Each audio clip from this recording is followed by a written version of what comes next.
बिस्मिल्लाहिर्रहमानिर्रहीम। अस्सलाम वालेकुम दोस्तों, मैं फ़हीम अब्बास आप सबको खुश आमदीद कहता हूँ न्यूज़ कैफ़े में, और उम्मीद करता हूँ कि आप सब खैरियत से हैं और आज के दिन का एक अच्छा सा आगाज़ भी कर चुके हैं। आज हम अपने प्रोग्राम में पाकिस्तान के सबसे बड़े मसले के हवाले से बात करेंगे।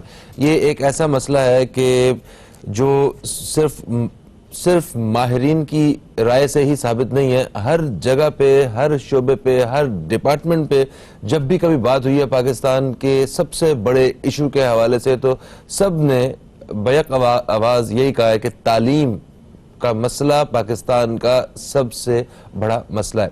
और अगर हम अपने हुक्मरानों को भी देखें, जब वो हमारे ही मसले गिनवा के अवाम को वोट लेने के लिए मैदान में निकलते हैं, तो तब भी वो तालीम के मसले को अच्छी खासी अहमियत देते हैं कि तालीम आ जाएगी तो ये हो जाएगा, और हम आके, अगर हमें हुकूमत मिल गई तो हम आके तालीम के निज़ाम में हंगामी तौर पर जो है तब्दीलियाँ लेके आएंगे, जिससे अवाम को फ़ायदा होगा, उनकी अक्ल शऊर में, रोज़गार में और उनकी खुशहाली में, हर जगह पे उन्हें फ़ायदा होगा। बदकिस्मती से जब हमारे हुक्मरान आते हैं तो उस वक्त उनकी जो पॉलिसीज़ होती हैं, जो उनके काम करने का तरीकाकार होता है, उसमें तालीम के मसले को तरजीही बुनियादों पे हल होता हुआ हम नहीं देख पाते। ये बदकिस्मती है हमारी, और पता नहीं इसके पीछे क्या वजूहात हैं, क्यों हमारे हुक्मरान जो हैं वो इसे तरजीही बुनियादों पे तालीम के मसले को हल करने की तरफ नहीं आते हैं, या ये वाकई इतना बड़ा मसला है।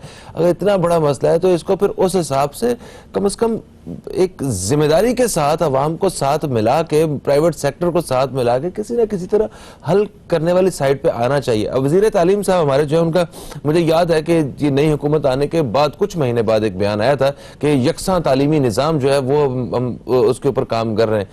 बड़ी खुशी हुई थी कि चलो शुक्र है कोई एक इनकलाबी किस्म की बात आई है तालीमी निज़ाम के हवाले से, जिससे हमारी आने वाली नस्लें वो कुछ एक मतलब बेहतरी की तरफ आ सकती हैं।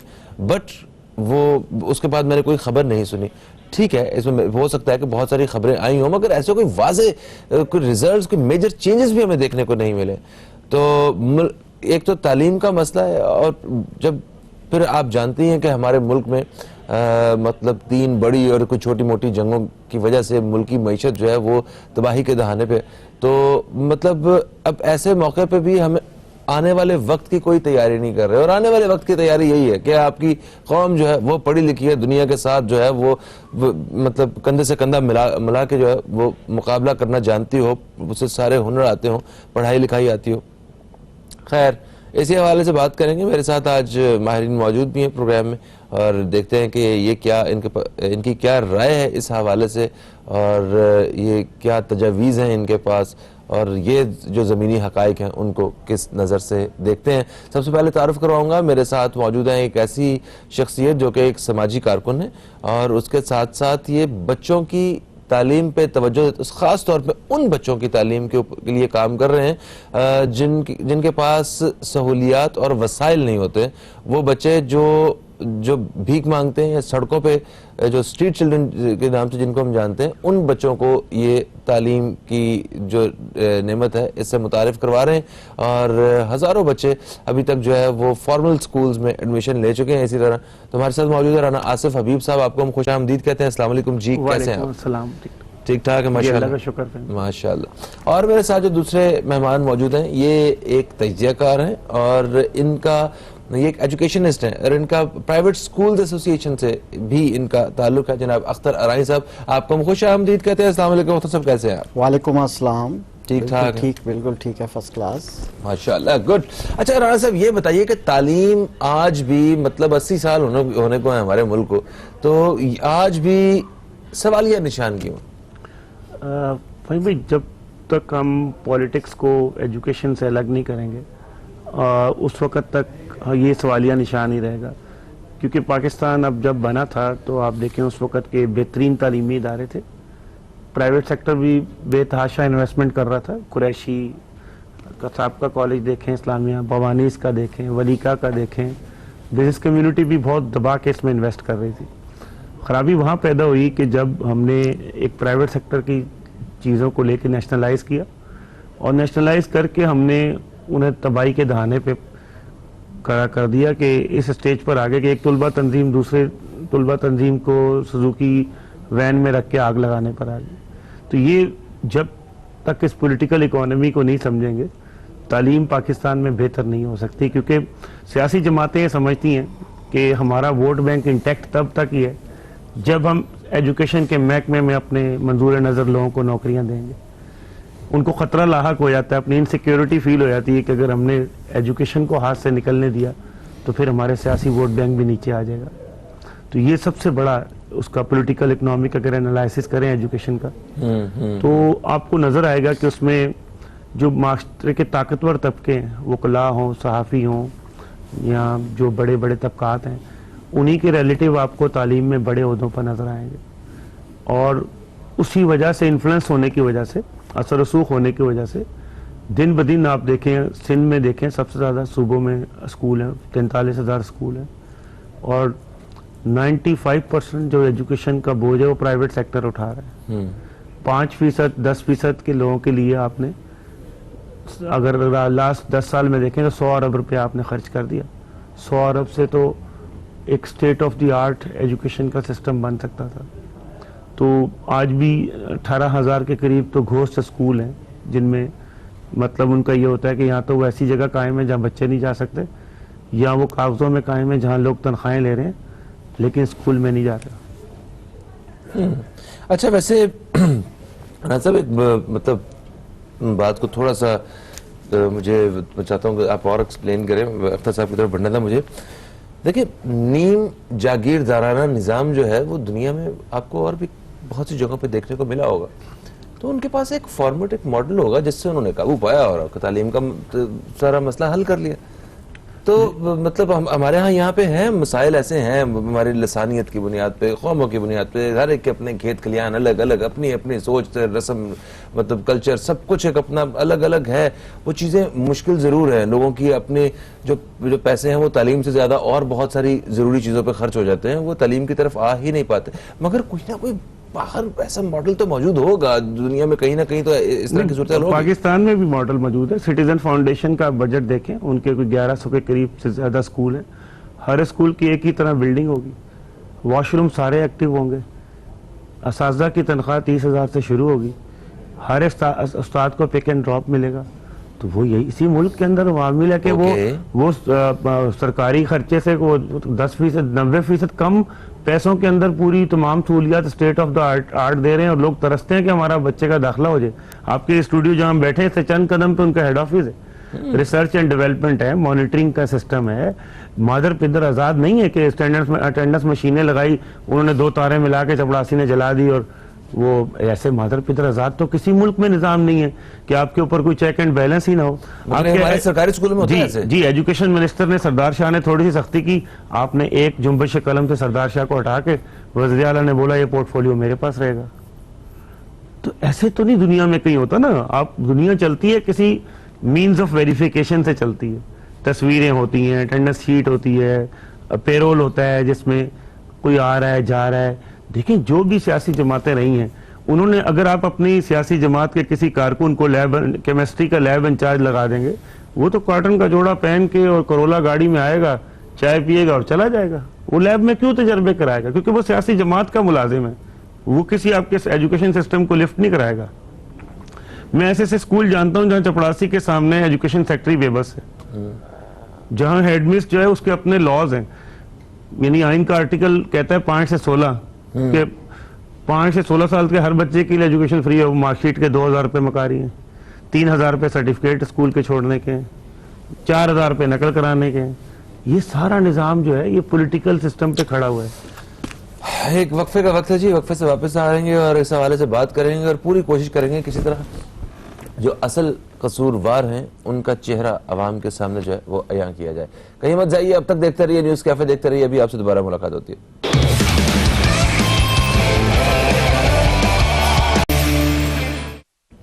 वेलकम बैक, आप देख रहे हैं न्यूज़ कैफे, मैं हूं फ़हीम अब्बास और हम आज बात कर रहे हैं अपने प्रोग्राम में मसला तालीम के हवाले से कि तालीम का ये मसला जो पाकिस्तान को कई दहाइयों से दरपेश है, ये कब तक ऐसे चलेगा?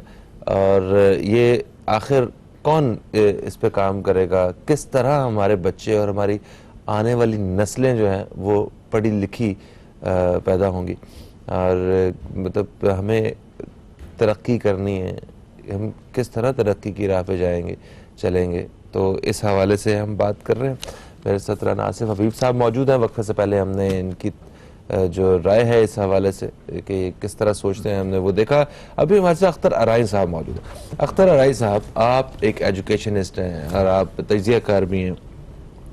आप ये बताइए कि आखिर हल है क्या इस सारे मामले का, क्योंकि इस गवर्नमेंट की अगर बात करें, इन्होंने आने से पहले काफ़ी ज़्यादा तालीम के हवाले से बात की थी। हमें ऐसा लग रहा था कि अगर कोई वाकई तालीमी निज़ाम में कोई इनकलाब लेके आ सकता है ना, वो ये गवर्नमेंट लेके आ सकती है। मगर अपने बहुत सारे किए हुए वादों की तरह एक वादा ये भी मालूम हुआ, मगर कागज़ में दिखाने के लिए इनके पास है कि देखिए हमने तालीम का बजट जो है वो बढ़ा दिया था। जहाँ वो 100 फर्ज करें अगर 350 अरब था, तो इन्होंने कोई 2, 4, 5, 8, 10 अरब ऊपर बढ़ा के कहा देखें ये हमने पूरे पाकिस्तान में वो मतलब 373 की जगह 383 कर दिया। क्या सिर्फ थोड़ी सी मतलब रकम बढ़ा देने से मामला हल हो जाएंगे, या कुछ और सिस्टम आप देखना चाहते हैं? देखिए, बिल्कुल आपने अच्छी बात की। पाकिस्तान को 80 साल होने वाले हैं।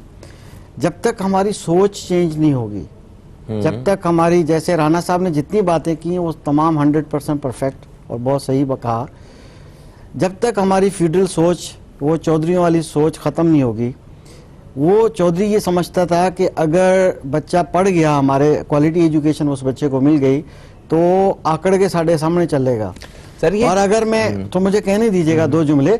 इस तरह से वडेरे की अगर वो सोच जो है कि अगर हमने तालीम दी तो वो हमारा किसान हमारे आगे हाथ जोड़ के कौन खड़ा होगा, उस सोच को इनको तब्दील करना चाहिए। उसकी वजह यह है कि ये पुराने मेथड अब नहीं चलेंगे। राना साहब ने अच्छी बात की, और मैं भी ये कहूँगा कि एजुकेशन की मिनिस्ट्री को सियासत से दूर रखना चाहिए। बल्कि मैं तो ये कहूँगा कि जैसे हम ये कहते हैं कि इल्म बड़ी दौलत है, और दौलत के लिए दौलत का एक बैंक बनाया गया है, स्टेट बैंक ऑफ पाकिस्तान, एक इंडिपेंडेंट गवर्नर है, इसी तरह से तालीम के लिए एक अलग ही सिस्टम बना देना चाहिए। पॉलिटिकल उसमें ना कोई मिनिस्टर हो ना कोई कुछ हो, उसके लिए जो टेक्नोक्रेट यानी कि एजुकेशनिस्ट हों, डॉक्टर अताउर रहमान जैसे इस टाइप के जो लोग हैं, उनको बुलाया जाए, उनको जो है उसको गवर्नरशिप दी जाए एजुकेशन उसकी। और ये सारा बजट अगर उनको दिया जाए तो मेरा ख्याल है कि बेहतरी। देखिए, प्राइवेट बैंक भी तो काम कर रहे हैं ना उसी एक स्टेट बैंक के अंडर में, तो एक रूल एंड रेगुलेशन बिल्कुल फॉलो होता है, तो तमाम के तमाम लोग सीधे हो जाएंगे, गवर्नमेंट सेक्टर सीधा हो जाएगा। राना साहब ने सही कहा, जब आप पॉलिटिकल भर्तियां करेंगे, सब कुछ करेंगे, जब रूट से ही गलत बात होगी तो आप क्या तवक्को रखेंगे। तो अब इसका सोल्यूशन ये है कि देखिए, दूसरी बात ये कि सिलेबस को रिवाइज नहीं किया जा रहा। अभी सुनामी के नारे लगते थे कि हम ये कर देंगे, नया पाकिस्तान बना देंगे। वो कहाँ गया नया पाकिस्तान, वो कहाँ गया सुनामी, वो कहाँ गई सारी तब्दीली आने वाली नहीं है। अब तो इसीलिए हम यही बात कह रहे हैं कि सिरे से ही प्रोग्राम चेंज होना चाहिए। अब एजुकेशन सिस्टम में सिलेबस देख लें, आज तक वही पुराना तरीक़ेकार है, पुराना सिलेबस है, कोई एक सिलेबस नहीं है, ठीक है, और बिल्कुल कुछ भी नहीं किया जा रहा है। होना क्या चाहिए कि बिल्कुल सिरे से जो है ना सिलेबस के अंदर तब्दीलियां लानी चाहिए। देखिए, इंटरनेशनली एक एजुकेशन सिस्टम है जिसकी पाकिस्तान को मैं समझता हूं, हमारे हम ख्याल लोग जो तजर्बाकार वो हैं कि स्टेम एजुकेशन है, जो जिसका शॉर्ट फॉर्म है, जो अमेरिका में और बहुत से ममालिक में बड़ा कामयाब है, जो टेक्निकल एजुकेशन देता है, बच्चों को सिर्फ थ्योरी की तरफ नहीं लेके जाता है। स्टेम से मुराद ये होती है कि science, technology, engineering and math, एक कंबाइन करके ये एक्टिविटी बेस एक होता है, एजुकेशन होती है, जिसमें साइंस अलग नहीं होती, टेक्नोलॉजी अलग नहीं होती, और प्रोजेक्ट बेस और एक्टिविटी बेस ये एजुकेशन सिस्टम है। बच्चे इसमें टेक्निकल, कोई जॉबलेस नहीं होगा। आफ्टर 10 ईयर क्या, आफ्टर 5 ईयर बच्चा कोई जॉबलेस नहीं होगा। और ये हुनरमंद पाकिस्तान के हवाले से प्रोग्राम भी कर रही है उसी के लिए। मैं उसी का, देखें आप, नर्सरी पौधा लगता है तो एक पहले वो नर्सरीज में जाके बीज उगाए जाते हैं, फिर वो बड़े होते हैं, उसको बाद जाके उसको प्लांट किया जाता है। बिल्कुल, अगर बिल्कुल ठीक है, नो डाउट के परवेज मुशर्रफ साहब के दौर में हायर एजुकेशन कमीशन बना, यूनिवर्सिटी लेवल पे बहुत अच्छा काम हुआ किसी हद तक, मगर उसके बाद देखें अगर नर्सरीज में यानी कि प्राइमरी में और हमारा स्कूल एजुकेशन सिस्टम पे काम नहीं हुआ।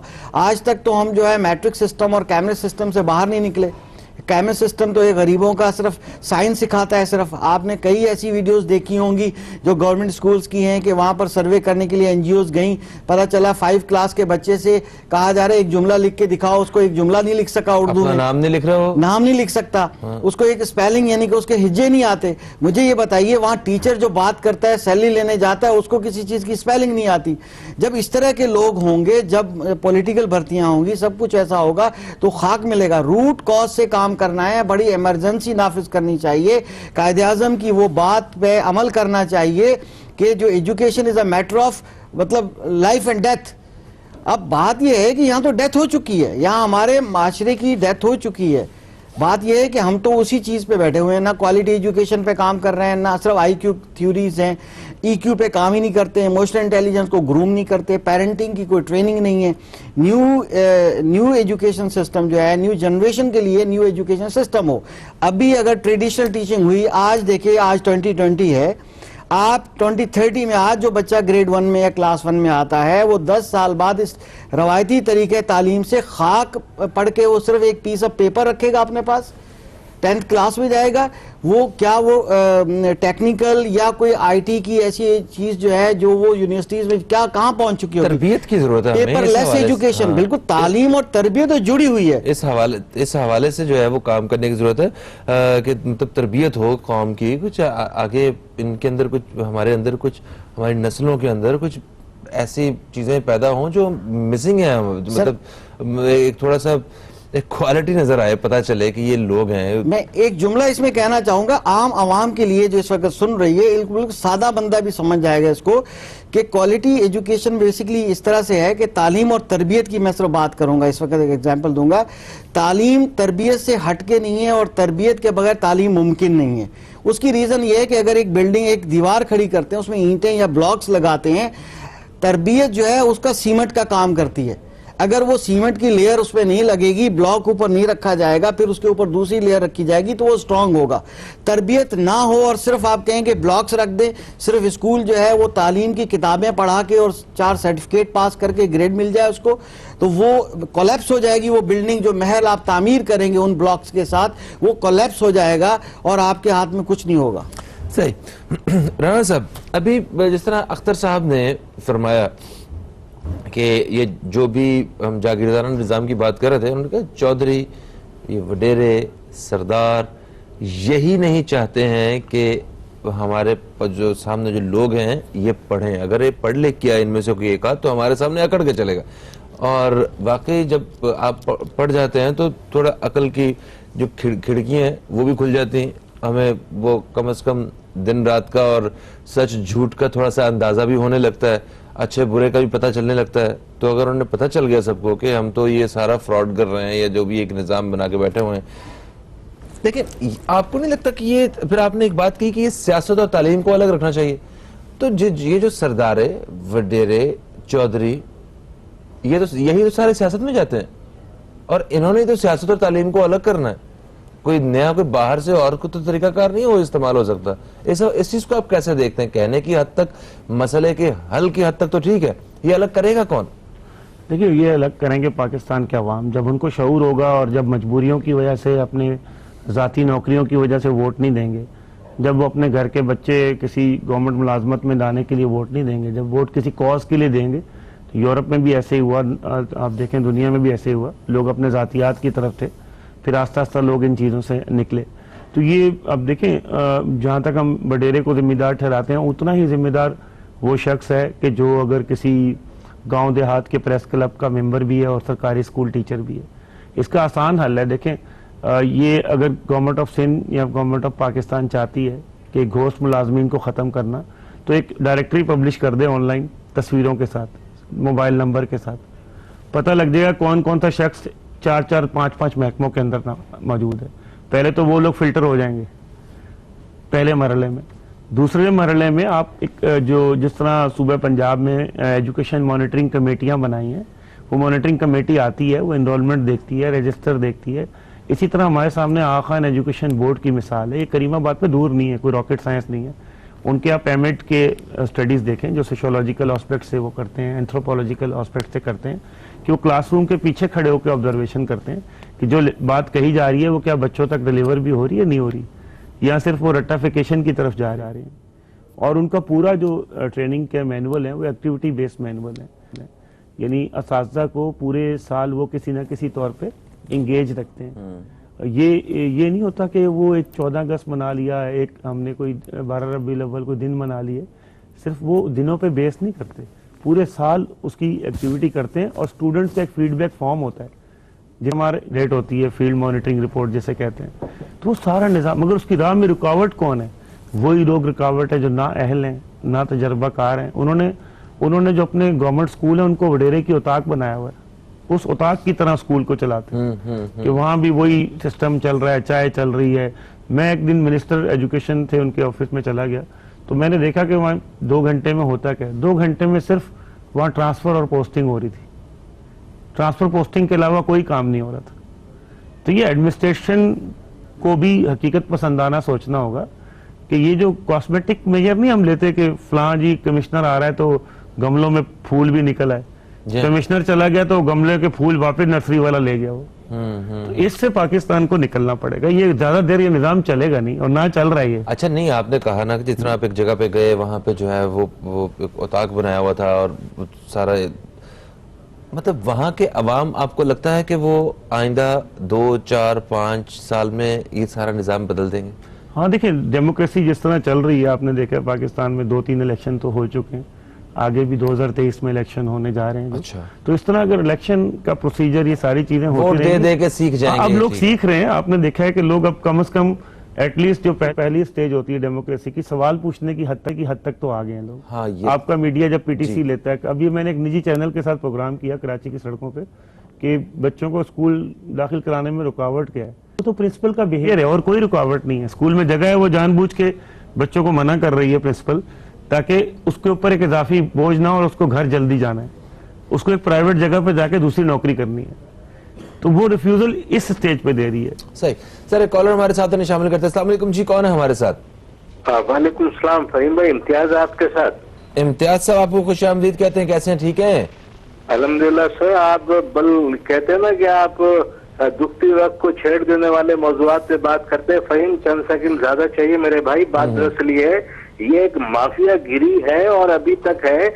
आप यकीन करें कि जब मैं 5वीं में था, 6ठी में इंग्लिश आई, तो ये एक साजिश के तहत हमें यकसा तालीम से दूर रखा गया, जबकि हमारे मजहब में हुक्म है। आपको सारे अहकामात मालूम है आका सल्लल्लाहु अलैहि वसल्लम की तालीम और इल्म के हवाले से। अफसोस के साथ वो सारे काम जिसके करने से हम सकते थे, हमने कारोबार बना लिया।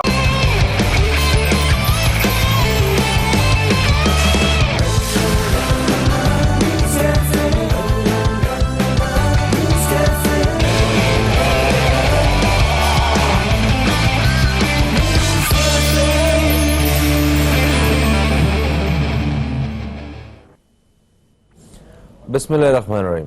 अस्सलाम वालेकुम दोस्तों, मैं फ़हीम अब्बास आप सबको खुश आमदीद कहता हूँ न्यूज़ कैफ़े में, और उम्मीद करता हूँ कि आप सब खैरियत से हैं और आज के दिन का एक अच्छा सा आगाज़ भी कर चुके हैं। आज हम अपने प्रोग्राम में पाकिस्तान के सबसे बड़े मसले के हवाले से बात करेंगे। ये एक ऐसा मसला है कि जो सिर्फ माहिरीन की राय से ही साबित नहीं है। हर जगह पे, हर शोबे पे, हर डिपार्टमेंट पे जब भी कभी बात हुई है पाकिस्तान के सबसे बड़े इशू के हवाले से, तो सब ने बैक आवाज यही कहा है कि तालीम का मसला पाकिस्तान का सबसे बड़ा मसला है। और अगर हम अपने हुक्मरानों को भी देखें, जब वो हमारे ही मसले गिनवा के अवाम को वोट लेने के लिए मैदान में निकलते हैं, तो तब भी वो तालीम के मसले को अच्छी खासी अहमियत देते हैं कि तालीम आ जाएगी तो ये हो जाएगा, और हम आके, अगर हमें हुकूमत मिल गई तो हम आके तालीम के निज़ाम में हंगामी तौर पर जो है तब्दीलियाँ लेके आएंगे, जिससे अवाम को फ़ायदा होगा, उनकी अक्ल शऊर में, रोज़गार में और उनकी खुशहाली में, हर जगह पे उन्हें फ़ायदा होगा। बदकिस्मती से जब हमारे हुक्मरान आते हैं तो उस वक्त उनकी जो पॉलिसीज होती हैं, जो उनके काम करने का तरीकाकार होता है, उसमें तालीम के मसले को तरजीही बुनियादों पे हल होता हुआ हम नहीं देख पाते। ये बदकिस्मती है हमारी, और पता नहीं इसके पीछे क्या वजूहात हैं क्यों हमारे हुक्मरान जो हैं वो इसे तरजीही बुनियादों पे तालीम के मसले को हल करने की तरफ नहीं आते हैं, या ये वाकई इतना बड़ा मसला है? अगर इतना बड़ा मसला है तो इसको फिर उस हिसाब से कम एक जिम्मेदारी के साथ अवाम को साथ मिला के, प्राइवेट सेक्टर को साथ मिला के किसी ना किसी तरह हल करने वाली साइड पे आना चाहिए। अब वज़ीर तालीम साहब हमारे जो है उनका, मुझे याद है कि ये नई हुकूमत आने के बाद कुछ महीने बाद एक बयान आया था कि यकसा तालीमी निज़ाम जो है वो हम उसके ऊपर काम कर रहे हैं। बड़ी खुशी हुई थी कि चलो शुक्र है कोई एक इनकलाबी किस्म की बात आई है तालीमी निज़ाम के हवाले से, जिससे हमारी आने वाली नस्लें वो कुछ एक मतलब बेहतरी की तरफ आ सकती हैं। बट वो उसके बाद मैंने कोई खबर नहीं सुनी। ठीक है, इसमें हो सकता है कि बहुत सारी खबरें आई हों, मगर ऐसे कोई वाज़े कोई रिजल्ट्स, कोई मेजर चेंजेस भी हमें देखने को नहीं मिले। तो एक तो तालीम का मसला है, और जब फिर आप जानती हैं कि हमारे मुल्क में मतलब 3 बड़ी और कुछ छोटी मोटी जंगों की वजह से मुल्क की मईशत जो है वो तबाही के दहाने पे, तो मतलब अब ऐसे मौके पे भी हमें आने वाले वक्त की कोई तैयारी नहीं कर रहे। और आने वाले वक्त की तैयारी यही है कि आपकी कौम जो है वो पढ़ी लिखी है, दुनिया के साथ जो है वो मतलब कंधे से कंधा मिला के जो है वो मुकाबला करना जानती हो, उसे सारे हुनर आते हो, पढ़ाई लिखाई आती हो। खैर, इसी हवाले से बात करेंगे। मेरे साथ आज माहिरीन मौजूद भी हैं प्रोग्राम में, और देखते हैं कि ये क्या इनकी क्या राय है इस हवाले से, और ये क्या तजावीज़ हैं इनके पास, और ये जो ज़मीनी हक़ाइक़ हैं उनको किस नज़र से देखते हैं। सबसे पहले तारुफ करवाऊँगा, मेरे साथ मौजूद हैं एक ऐसी शख्सियत जो कि एक समाजी कारकुन है, और उसके साथ साथ ये बच्चों की तालीम पे तवज्जो, ख़ास तौर पे उन बच्चों की तालीम के लिए काम कर रहे हैं जिनके पास सहूलियात और वसाइल नहीं होते। वो बच्चे जो भीख मांगते हैं, या सड़कों पे जो स्ट्रीट चिल्ड्रन के नाम से जिनको हम जानते हैं, उन बच्चों को ये तालीम की जो नेमत है इससे मुतारिफ करवा रहे हैं। और हज़ारों बच्चे अभी तक जो है वो फॉर्मल स्कूल्स में एडमिशन ले चुके हैं। इसी तरह तो हमारे साथ मौजूद है राना आसिफ हबीब साहब, आपको हम खुशामदीद कहते हैं। अस्सलाम वालेकुम जी, कैसे हैं आप? ठीक ठाक है माशाल्लाह, माशाल्लाह। और मेरे साथ जो दूसरे मेहमान मौजूद हैं, ये एक तज्ज़ियाकार हैं और इनका ये एक एजुकेशनिस्ट हैं, और इनका प्राइवेट स्कूल एसोसिएशन से भी इनका ताल्लुक है। जनाब अख्तर अराई साहब, आपको हम खुशामदीद कहते हैं। अस्सलाम वालेकुम अख्तर साहब, कैसे हैं आप? वालेकुम अस्सलाम। ठीक ठाक, ठीक, बिल्कुल ठीक है, फर्स्ट क्लास, माशाल्लाह, गुड। अच्छा राणा साहब, ये बताइए कि तालीम आज भी मतलब 80 साल होने को है हमारे मुल्क को, तो आज भी सवालिया निशान क्यों? भाई जब तक हम पॉलिटिक्स को एजुकेशन से अलग नहीं करेंगे उस वक़्त तक ये सवालिया निशान ही रहेगा। क्योंकि पाकिस्तान अब जब बना था तो आप देखें उस वक़्त के बेहतरीन तालीमी इदारे थे, प्राइवेट सेक्टर भी बेतहाशा इन्वेस्टमेंट कर रहा था। कुरैशी का साहब का कॉलेज देखें, इस्लामिया भवानीस का देखें, वलीका का देखें, बिजनेस कम्युनिटी भी बहुत दबा के इसमें इन्वेस्ट कर रही थी। ख़राबी वहाँ पैदा हुई कि जब हमने एक प्राइवेट सेक्टर की चीज़ों को लेकर नेशनलाइज किया, और नेशनलाइज करके हमने उन्हें तबाही के दहाने पे कर दिया कि इस स्टेज पर आगे कि एक तुलबा तंजीम दूसरे तुलबा तंजीम को सुजुकी वैन में रख के आग लगाने पर आ गई। तो ये जब तक इस पॉलिटिकल इकोनॉमी को नहीं समझेंगे, तालीम पाकिस्तान में बेहतर नहीं हो सकती। क्योंकि सियासी जमातें ये समझती हैं कि हमारा वोट बैंक इंटैक्ट तब तक ही है जब हम एजुकेशन के महकमे में अपने मंजूर नज़र लोगों को नौकरियां देंगे। उनको ख़तरा लाहक हो जाता है, अपनी इनसिक्योरिटी फील हो जाती है कि अगर हमने एजुकेशन को हाथ से निकलने दिया तो फिर हमारे सियासी वोट बैंक भी नीचे आ जाएगा। तो ये सबसे बड़ा उसका पॉलिटिकल इकोनॉमिक अगर एनालिसिस करें एजुकेशन का, तो आपको नज़र आएगा कि उसमें जो मास्टर के ताकतवर तबके हैं, वकला हों, सहाफ़ी हों, या जो बड़े बड़े तबकात हैं, उन्हीं के रिलेटिव आपको तालीम में बड़े ओहदों पर नज़र आएंगे। और उसी वजह से, इन्फ्लुएंस होने की वजह से, असर रसूख होने की वजह से दिन ब दिन आप देखें, सिंध में देखें सबसे ज़्यादा सूबों में स्कूल हैं, 43,000 स्कूल हैं, और 95% जो एजुकेशन का बोझ है वो प्राइवेट सेक्टर उठा रहा है। 5%, 10% के लोगों के लिए आपने अगर लास्ट 10 साल में देखें तो 100 अरब रुपया आपने खर्च कर दिया। 100 अरब से तो एक state of the art education का सिस्टम बन सकता था। तो आज भी 18,000 के करीब तो घोस्ट स्कूल हैं, जिनमें मतलब उनका ये होता है कि यहाँ तो वो ऐसी जगह कायम है जहाँ बच्चे नहीं जा सकते, या वो कागज़ों में कायम है जहाँ लोग तनख्वाहें ले रहे हैं लेकिन स्कूल में नहीं जाता। अच्छा, वैसे अनाज साहब, एक मतलब बात को थोड़ा सा मुझे मैं चाहता हूँ कि आप और एक्सप्लेन करें। अख्तर साहब की तरफ बढ़ना था मुझे। देखिए, नीम जागीरदाराना निज़ाम जो है वो दुनिया में आपको और भी बहुत सी जगहों पे देखने को मिला होगा। तो उनके पास एक फॉर्मेट, एक मॉडल होगा जिससे उन्होंने काबू पाया और तालीम का सारा मसला हल कर लिया। तो मतलब हमारे यहाँ पे हैं मसाइल ऐसे हैं, हमारी लसानियत की बुनियाद पे, कौमों की बुनियाद पे, हर एक के अपने खेत खलियान अलग अलग, अपनी अपनी सोच, रस्म, मतलब कल्चर, सब कुछ एक अपना अलग अलग है।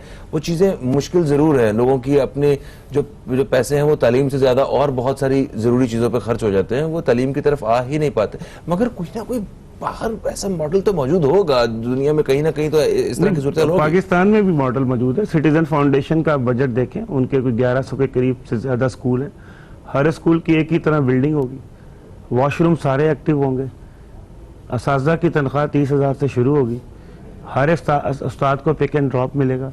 तो वो यही इसी मुल्क के अंदर मामला है कि वो सरकारी खर्चे से वो 10% 90% कम पैसों के अंदर पूरी तमाम सहूलियात स्टेट ऑफ द आर्ट दे रहे हैं, और लोग तरसते हैं कि हमारा बच्चे का दाखिला हो जाए। आपके स्टूडियो जहां हम बैठे हैं इससे चंद कदम पे उनका हेड ऑफिस है, रिसर्च एंड डेवलपमेंट है, मॉनिटरिंग का सिस्टम है। मादर पिदर आजाद नहीं है कि अटेंडेंस मशीनें लगाई, उन्होंने 2 तारे मिला के चपड़ासी ने जला दी, और वो ऐसे मादर पिदर आजाद तो किसी मुल्क में निजाम नहीं है कि आपके ऊपर कोई चेक एंड बैलेंस ही ना हो। हमारे सरकारी स्कूल में होता है ऐसे? जी, एजुकेशन मिनिस्टर ने, सरदार शाह ने थोड़ी सी सख्ती की। आपने एक जुम्बश कलम से सरदार शाह को हटा के वज़ीर आला ने बोला ये पोर्टफोलियो मेरे पास रहेगा। तो ऐसे तो नहीं दुनिया में कहीं होता ना। आप दुनिया चलती है किसी मीन्स ऑफ वेरिफिकेशन से चलती है। तस्वीरें होती हैं, अटेंडेंस शीट होती है, पेरोल होता है जिसमें कोई आ रहा है जा रहा है। देखिए, जो भी सियासी जमातें रही हैं, उन्होंने, अगर आप अपनी सियासी जमात के किसी कारकुन को लैब केमिस्ट्री का लैब इंचार्ज लगा देंगे, वो तो कॉटन का जोड़ा पहन के और करोला गाड़ी में आएगा, चाय पिएगा और चला जाएगा। वो लैब में क्यों तजर्बे कराएगा? क्योंकि वो सियासी जमात का मुलाजिम है, वो किसी आपके एजुकेशन सिस्टम को लिफ्ट नहीं कराएगा। मैं ऐसे स्कूल जानता हूँ जहाँ चपड़ासी के सामने एजुकेशन सेक्रेटरी बेबस है, जहाँ हेडमिस जो है उसके अपने लॉज हैं।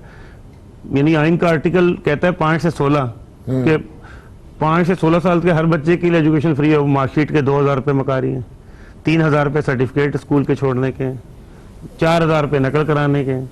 ये सारा निज़ाम जो है ये पॉलिटिकल सिस्टम पे खड़ा हुआ है। एक वक्फे का वक्त है जी, वक्फे से वापस आएंगे और इस हवाले से बात करेंगे और पूरी कोशिश करेंगे किसी तरह जो असल कसूरवार हैं उनका चेहरा अवाम के सामने जो है वो अयां किया जाए। कहीं मत जाइए, अब तक देखते रहिए न्यूज़ कैफे, देखते रहिए। अभी आपसे दोबारा मुलाकात होती है।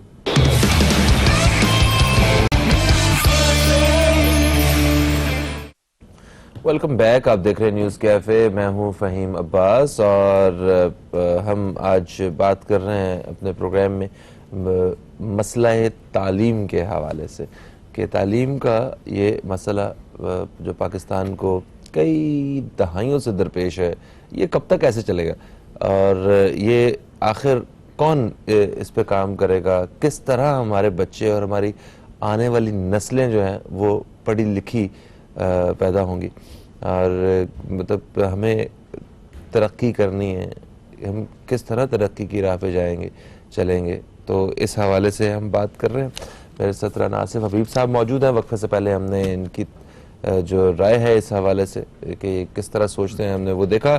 अभी हमारे साथ अख्तर अराई साहब मौजूद हैं। अख्तर अराई साहब, आप एक एजुकेशनिस्ट हैं और आप तजिया कार भी हैं। आप ये बताइए कि आखिर हल है क्या इस सारे मामले का? क्योंकि इस गवर्नमेंट की अगर बात करें, इन्होंने आने से पहले काफ़ी ज़्यादा तालीम के हवाले से बात की थी। हमें ऐसा लग रहा था कि अगर कोई वाकई तालीमी निज़ाम में कोई इनकलाब लेके आ सकता है ना, वो ये गवर्नमेंट लेके आ सकती है। मगर अपने बहुत सारे किए हुए वादों की तरह एक वादा ये भी मालूम हुआ, मगर कागज़ में दिखाने के लिए इनके पास है कि देखिए हमने तालीम का बजट जो है वो बढ़ा दिया था। जहां वो 100 फर्ज करें अगर 350 अरब था तो इन्होंने कोई 2, 4, 5, 8, 10 अरब ऊपर बढ़ा के इन्होंने देखें ये हमने पूरे पाकिस्तान में वो मतलब 373 की जगह 383 कर दिया। क्या सिर्फ थोड़ी सी मतलब रकम बढ़ा देने से मामला हल हो जाएंगे या कुछ और सिस्टम आप देखना चाहते हैं? देखिए, बिल्कुल आपने अच्छी बात की। पाकिस्तान को 80 साल होने वाले हैं। जब तक हमारी सोच चेंज नहीं होगी, जब तक हमारी, जैसे राणा साहब ने जितनी बातें की वो तमाम 100% परफेक्ट और बहुत सही कहा, जब तक हमारी फ्यूडल सोच, वो चौधरी वाली सोच ख़त्म नहीं होगी। वो चौधरी ये समझता था कि अगर बच्चा पढ़ गया, हमारे क्वालिटी एजुकेशन उस बच्चे को मिल गई तो आंकड़ के साढ़े सामने चलेगा सर। ये और अगर मैं, तो मुझे कहने दीजिएगा 2 जुमले, इस तरह से वडेरे की अगर वो सोच जो है कि अगर हमने तालीम दी तो वो हमारा किसान हमारे आगे हाथ जोड़ के कौन खड़ा होगा, उस सोच को इनको तब्दील करना चाहिए। उसकी वजह यह है कि ये पुराने मेथड अब नहीं चलेंगे। राणा साहब ने अच्छी बात की और मैं भी ये कहूँगा कि एजुकेशन की मिनिस्ट्री को सियासत से दूर रखना चाहिए।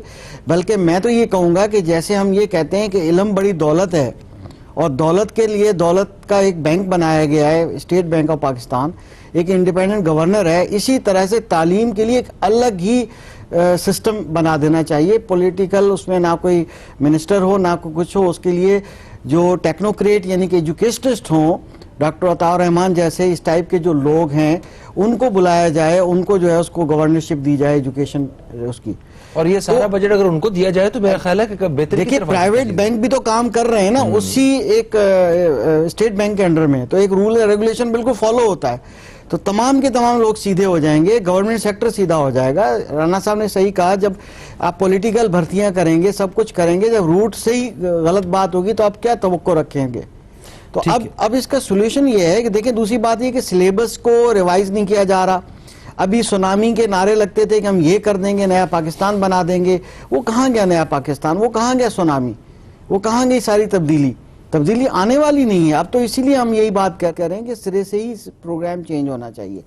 अब एजुकेशन सिस्टम में सिलेबस देख लें, आज तक वही पुराना तरीक़ेकार है, पुराना सिलेबस है, कोई एक सिलेबस नहीं है, ठीक है, और बिल्कुल कुछ भी नहीं किया जा रहा है। होना क्या चाहिए कि बिल्कुल सिरे से जो है ना सिलेबस के अंदर तब्दीलियां लानी चाहिए। देखिए इंटरनेशनली एक एजुकेशन सिस्टम है जिसकी पाकिस्तान को मैं समझता हूँ, हमारे हम ख्याल लोग जो तजर्बाकार वो हैं कि स्टेम एजुकेशन है, जो जिसका शॉर्ट फॉर्म है, जो अमेरिका में और बहुत से ममालिक में बड़ा कामयाब है, जो टेक्निकल एजुकेशन देता है, बच्चों को सिर्फ थ्योरी की तरफ नहीं लेके जाता है। स्टेम से मुराद ये होती है कि science, technology, engineering and math, एक कंबाइन करके ये एक्टिविटी बेस एक होता है, एजुकेशन होती है, जिसमें साइंस अलग नहीं होती, टेक्नोलॉजी अलग नहीं होती, और प्रोजेक्ट बेस और एक्टिविटी बेस ये एजुकेशन सिस्टम है। बच्चे इसमें टेक्निकल कोई जॉबलेस नहीं होगा, आफ्टर 10 ईयर क्या आफ्टर 5 ईयर बच्चा कोई जॉबलेस नहीं होगा। और ये हुनरमंद पाकिस्तान के हवाले से प्रोग्राम भी कर रही है, ये उसी के लिए मैं उसी का, देखें आप नर्सरी पौधा लगता है तो एक पहले वो नर्सरीज में जाके बीज उगाए जाते हैं, फिर वो बड़े होते हैं, उसको बाद जाके उसको प्लांट किया जाता है। बिल्कुल अगर बिल्कुल ठीक है, नो डाउट के परवेज मुशर्रफ साहब के दौर में हायर एजुकेशन कमीशन बना, यूनिवर्सिटी लेवल पे बहुत अच्छा काम हुआ किसी हद तक, मगर उसके बाद देखें अगर नर्सरीज में यानी कि प्राइमरी में और हमारा स्कूल एजुकेशन सिस्टम पे काम नहीं हुआ, आज तक तो हम जो है मैट्रिक सिस्टम और कैमरे सिस्टम से बाहर नहीं निकले। कैमरे सिस्टम तो ये गरीबों का सिर्फ साइंस सिखाता है। सिर्फ आपने कई ऐसी वीडियोस देखी होंगी जो गवर्नमेंट स्कूल्स की हैं कि वहां पर सर्वे करने के लिए एनजीओज गई, पता चला 5 क्लास के बच्चे से कहा जा रहा है एक जुमला लिख के दिखाओ, उसको एक जुमला नहीं लिख सका उर्दू में, नाम नहीं लिख रहा हो, नाम नहीं लिख सकता, उसको एक स्पेलिंग यानी कि उसके हिज्जे नहीं आते। मुझे ये बताइए वहां टीचर जो बात करता है, सैलरी लेने जाता है, उसको किसी चीज की स्पेलिंग नहीं आती। जब इस तरह के लोग होंगे, जब पॉलिटिकल भर्तियां होंगी, सब कुछ ऐसा होगा तो खाक मिलेगा। रूट कॉज से काम करना है, बड़ी इमरजेंसी नाफिज करनी चाहिए, कायदे आज़म की वो बात पे अमल करना चाहिए कि जो education is a matter of मतलब लाइफ एंड डेथ। अब बात यह है कि यहाँ तो डेथ हो चुकी है, यहाँ हमारे माशरे की डेथ हो चुकी है। बात यह है कि हम तो उसी चीज पे बैठे हुए हैं, ना क्वालिटी एजुकेशन पे काम कर रहे हैं, ना सिर्फ IQ थ्योरीज हैं, EQ पे काम ही नहीं करते, इमोशनल इंटेलिजेंस को ग्रूम नहीं करते, पेरेंटिंग की कोई ट्रेनिंग नहीं है। न्यू एजुकेशन सिस्टम जो है, न्यू जनरेशन के लिए न्यू एजुकेशन सिस्टम हो। अभी अगर ट्रेडिशनल टीचिंग हुई, आज देखिए आज 2020 है, आप 2030 में आज जो बच्चा ग्रेड 1 में या क्लास 1 में आता है, वो 10 साल बाद इस रवायती तरीके तालीम से खाक पढ़ के वो सिर्फ एक पीस ऑफ पेपर रखेगा अपने पास, 10th क्लास में जाएगा, वो क्या वो टेक्निकल या कोई आईटी की ऐसी चीज जो है जो वो यूनिवर्सिटीज में क्या कहाँ पहुंच चुकी होगी। तरबियत की जरूरत है, पेपरलेस एजुकेशन, हाँ। बिल्कुल तालीम और तरबियत तो जुड़ी हुई है। इस हवाले से जो है वो काम करने की जरूरत है कि मतलब तरबियत हो कौम की, कुछ आगे इनके अंदर कुछ, हमारे अंदर कुछ, हमारी नस्लों के अंदर कुछ ऐसी चीजें पैदा हों जो मिसिंग है, मतलब एक थोड़ा सा एक क्वालिटी नजर आए, पता चले कि ये लोग हैं। मैं एक जुमला इसमें कहना चाहूंगा आम आवाम के लिए जो इस वक्त सुन रही है, बिल्कुल सादा बंदा भी समझ जाएगा इसको, कि क्वालिटी एजुकेशन बेसिकली इस तरह से है कि तालीम और तरबियत की मैं सिर्फ बात करूंगा, इस वक्त एक एग्जांपल दूंगा। तालीम तरबियत से हटके नहीं है और तरबियत के बगैर तालीम मुमकिन नहीं है। उसकी रीजन ये है कि अगर एक बिल्डिंग, एक दीवार खड़ी करते हैं, उसमें ईंटें या ब्लॉक्स लगाते हैं, तरबियत जो है उसका सीमेंट का काम करती है। अगर वो सीमेंट की लेयर उस पर नहीं लगेगी, ब्लॉक ऊपर नहीं रखा जाएगा, फिर उसके ऊपर दूसरी लेयर रखी जाएगी तो वो स्ट्रांग होगा। तरबियत ना हो और सिर्फ आप कहें कि ब्लॉक्स रख दें, सिर्फ स्कूल जो है वो तालीम की किताबें पढ़ा के और 4 सर्टिफिकेट पास करके ग्रेड मिल जाए उसको, तो वो कोलैप्स हो जाएगी। वो बिल्डिंग जो महल आप तामीर करेंगे उन ब्लॉक्स के साथ, वो कोलैप्स हो जाएगा और आपके हाथ में कुछ नहीं होगा। सही। राणा साहब, अभी जिस तरह अख्तर साहब ने फरमाया कि ये जो भी हम जागीरदाराना निज़ाम की बात कर रहे थे, उन्होंने कहा चौधरी, ये वडेरे, सरदार यही नहीं चाहते हैं कि हमारे जो सामने जो लोग हैं ये पढ़ें, अगर ये पढ़ लिख किया इनमें से कोई एक आध तो हमारे सामने अकड़ के चलेगा। और वाकई जब आप पढ़ जाते हैं तो थोड़ा अकल की जो खिड़कियाँ हैं वो भी खुल जाती हैं, हमें वो कम से कम दिन रात का और सच झूठ का थोड़ा सा अंदाजा भी होने लगता है, अच्छे बुरे का भी पता चलने लगता है। तो अगर उन्हें पता चल गया सबको कि हम तो ये सारा फ्रॉड कर रहे हैं या जो भी एक निज़ाम बना के बैठे हुए हैं, देखिए आपको नहीं लगता कि ये, फिर आपने एक बात कही कि ये सियासत और तालीम को अलग रखना चाहिए, तो ये जो सरदारे, वडेरे, चौधरी, ये तो यही तो सारे सियासत में जाते हैं और इन्होंने तो सियासत और तालीम को अलग करना है। कोई नया, कोई बाहर से और कोई तो तरीकाकार नहीं हो इस्तेमाल हो सकता। इस चीज को आप कैसे देखते हैं? कहने की हद तक, मसले के हल की हद तक तो ठीक है, ये अलग करेगा कौन? देखिए, ये अलग करेंगे पाकिस्तान के अवाम, जब उनको शऊर होगा और जब मजबूरियों की वजह से, अपने ज़ाती नौकरियों की वजह से वोट नहीं देंगे, जब वो अपने घर के बच्चे किसी गवर्नमेंट मुलाजमत में लाने के लिए वोट नहीं देंगे, जब वोट किसी कॉज के लिए देंगे। तो यूरोप में भी ऐसे ही हुआ, आप देखें दुनिया में भी ऐसे ही हुआ, लोग अपने ज़ातियात की तरफ थे, फिर आस्ता आस्ता लोग इन चीज़ों से निकले। तो ये अब देखें, जहाँ तक हम वडेरे को जिम्मेदार ठहराते हैं, उतना ही जिम्मेदार वो शख्स है कि जो अगर किसी गांव देहात के प्रेस क्लब का मेंबर भी है और सरकारी स्कूल टीचर भी है। इसका आसान हल है। देखें, ये अगर गवर्नमेंट ऑफ सिंध या गवर्नमेंट ऑफ पाकिस्तान चाहती है कि घोस्ट मुलाजमीन को ख़त्म करना, तो एक डायरेक्टरी पब्लिश कर दे ऑनलाइन, तस्वीरों के साथ, मोबाइल नंबर के साथ, पता लग जाएगा कौन कौन सा शख्स 4-4, 5-5 महकमों के अंदर मौजूद है। पहले तो वो लोग फिल्टर हो जाएंगे पहले मरहले में। दूसरे मरहले में आप एक जो जिस तरह सूबे पंजाब में एजुकेशन मॉनिटरिंग कमेटियां बनाई हैं, वो मॉनिटरिंग कमेटी आती है, वो एनरोलमेंट देखती है, रजिस्टर देखती है। इसी तरह हमारे सामने आगा खान एजुकेशन बोर्ड की मिसाल है। ये करीमाबाद पे दूर नहीं है, कोई रॉकेट साइंस नहीं है। उनके आप एमएड के स्टडीज़ देखें जो सोशोलॉजिकल एस्पेक्ट से वो करते हैं, एंथ्रोपोलॉजिकल एस्पेक्ट से करते हैं, कि वो क्लासरूम के पीछे खड़े होकर ऑब्जर्वेशन करते हैं कि जो बात कही जा रही है वो क्या बच्चों तक डिलीवर भी हो रही है, नहीं हो रही, या सिर्फ वो रट्टाफिकेशन की तरफ जा रहे हैं। और उनका पूरा जो ट्रेनिंग के मैनुअल है वो एक्टिविटी बेस्ड मैनुअल है, यानी असातिज़ा को पूरे साल वो किसी न किसी तौर पे इंगेज रखते हैं। ये नहीं होता कि वो एक 14 अगस्त मना लिया, एक हमने कोई 12 रबीउल अव्वल कोई दिन मना लिए, सिर्फ वो दिनों पे बेस नहीं करते, पूरे साल उसकी एक्टिविटी करते हैं। और स्टूडेंट्स का एक फीडबैक फॉर्म होता है, जो हमारे रेट होती है फील्ड मॉनिटरिंग रिपोर्ट जिसे कहते हैं। तो वो सारा निज़ाम, मगर उसकी राह में रुकावट कौन है? वही लोग रुकावट है जो ना अहल हैं, ना तजर्बाकार हैं। उन्होंने जो अपने गवर्नमेंट स्कूल है उनको वडेरे की औताक बनाया हुआ है, उस औताक की तरह स्कूल को चलाते हैं कि वहाँ भी वही सिस्टम चल रहा है, चाय चल रही है। मैं एक दिन मिनिस्टर एजुकेशन थे, उनके ऑफिस में चला गया, तो मैंने देखा कि वहाँ 2 घंटे में होता क्या, 2 घंटे में सिर्फ वहाँ ट्रांसफ़र और पोस्टिंग हो रही थी। ट्रांसफ़र पोस्टिंग के अलावा कोई काम नहीं हो रहा था। तो ये एडमिनिस्ट्रेशन को भी हकीकत पसंदाना सोचना होगा कि ये जो कॉस्मेटिक मेजर नहीं हम लेते कि फलां जी कमिश्नर आ रहा है तो गमलों में फूल भी निकल आए, कमिश्नर चला गया तो गमले के फूल वापस नर्सरी वाला ले गया, वो तो इससे पाकिस्तान को निकलना पड़ेगा। ये ज्यादा देर ये निजाम चलेगा नहीं, और ना चल रहा है ये। अच्छा, नहीं, आपने कहा ना कि जितना आप एक जगह पे गए वहां पे जो है वो एक उताक बनाया हुआ था और सारा, मतलब वहां के अवाम, आपको लगता है कि वो आइंदा 2, 4, 5 साल में ये सारा निजाम बदल देंगे?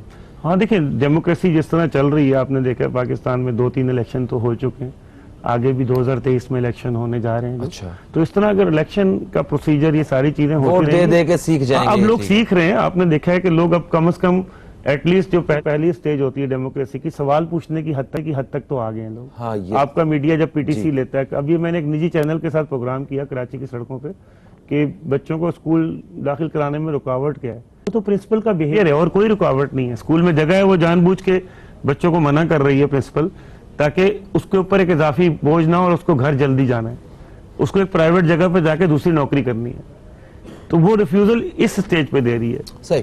सर, एक कॉलर हमारे साथ शामिल करते हैं। अस्सलाम वालेकुम जी, कौन है हमारे साथ? वालेकुम सलाम फहीम भाई, इम्तियाज आपके साथ। इम्तियाज साहब, आपको खुशामदीद कहते हैं, कैसे हैं, ठीक हैं? अल्हम्दुलिल्लाह सर। आप बल कहते हैं ना कि आप दुखती वक्त को छेड़ देने वाले मौजूआत पे बात करते हैं। फहीम, चंद सेकंड ज्यादा चाहिए मेरे भाई। बात दरअसल ये है, ये एक माफिया गिरी है और अभी तक है। आप यकीन करें कि जब मैं 5वीं में था, 6ठी में इंग्लिश आई, तो ये एक साजिश के तहत हमें यकसा तालीम से दूर रखा गया, जबकि हमारे मजहब में हुक्म है।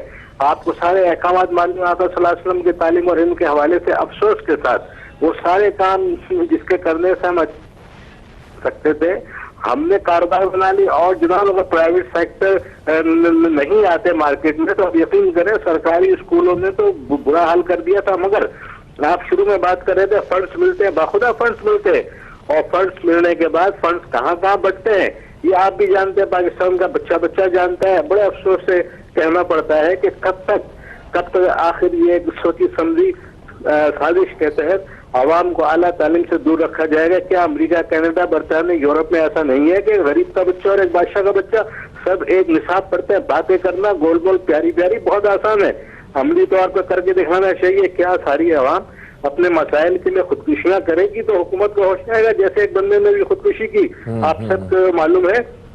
तो हमें कुछ ना करे, इतना तो शर्म जरूर करे कि हमारे जो नबी पाक सल्लल्लाहु अलैहि वसल्लम की तालीमात है उस पर ही अमल कर ले और यकसा तालीम दे। क्योंकि तालीम के बगैर और हकीकी तालीम के बगैर हम दुनिया से मुकाबला नहीं कर सकते।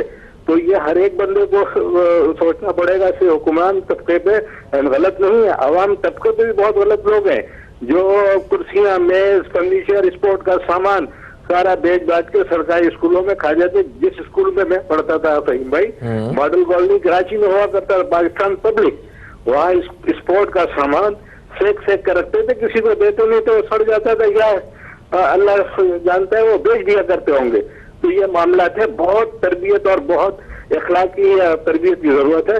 अल्लाह पाक रहम फरमाए। अस्सलाम वालेकुम। वालेकुम अस्सलाम। बहुत शुक्रिया इम्तियाज साहब, आपने जो आप हकाइक आपको नजर आते हैं आपने उस हवाले से बयान किया। सर अख्तर साहब, देखें, ये तो सरकारी जो स्कूल्स की तरफ अगर देखें तो जैसे इन्होंने बताया और जैसे राना साहब भी बता रहे थे और आपको खुद भी अंदाजा है कि 5 से 10% जो बोझ है तालीम का वो सरकारी स्कूल जो है वो उठा रहे हैं। और राना साहब ने ये कहा कि जितना बजट इशू किया जाता है वो सरकारी स्कूल्स के लिए किया जाता है, यानी कि 5 से 10% जो लोग बच्चे तालीम हासिल कर रहे हैं उनके लिए।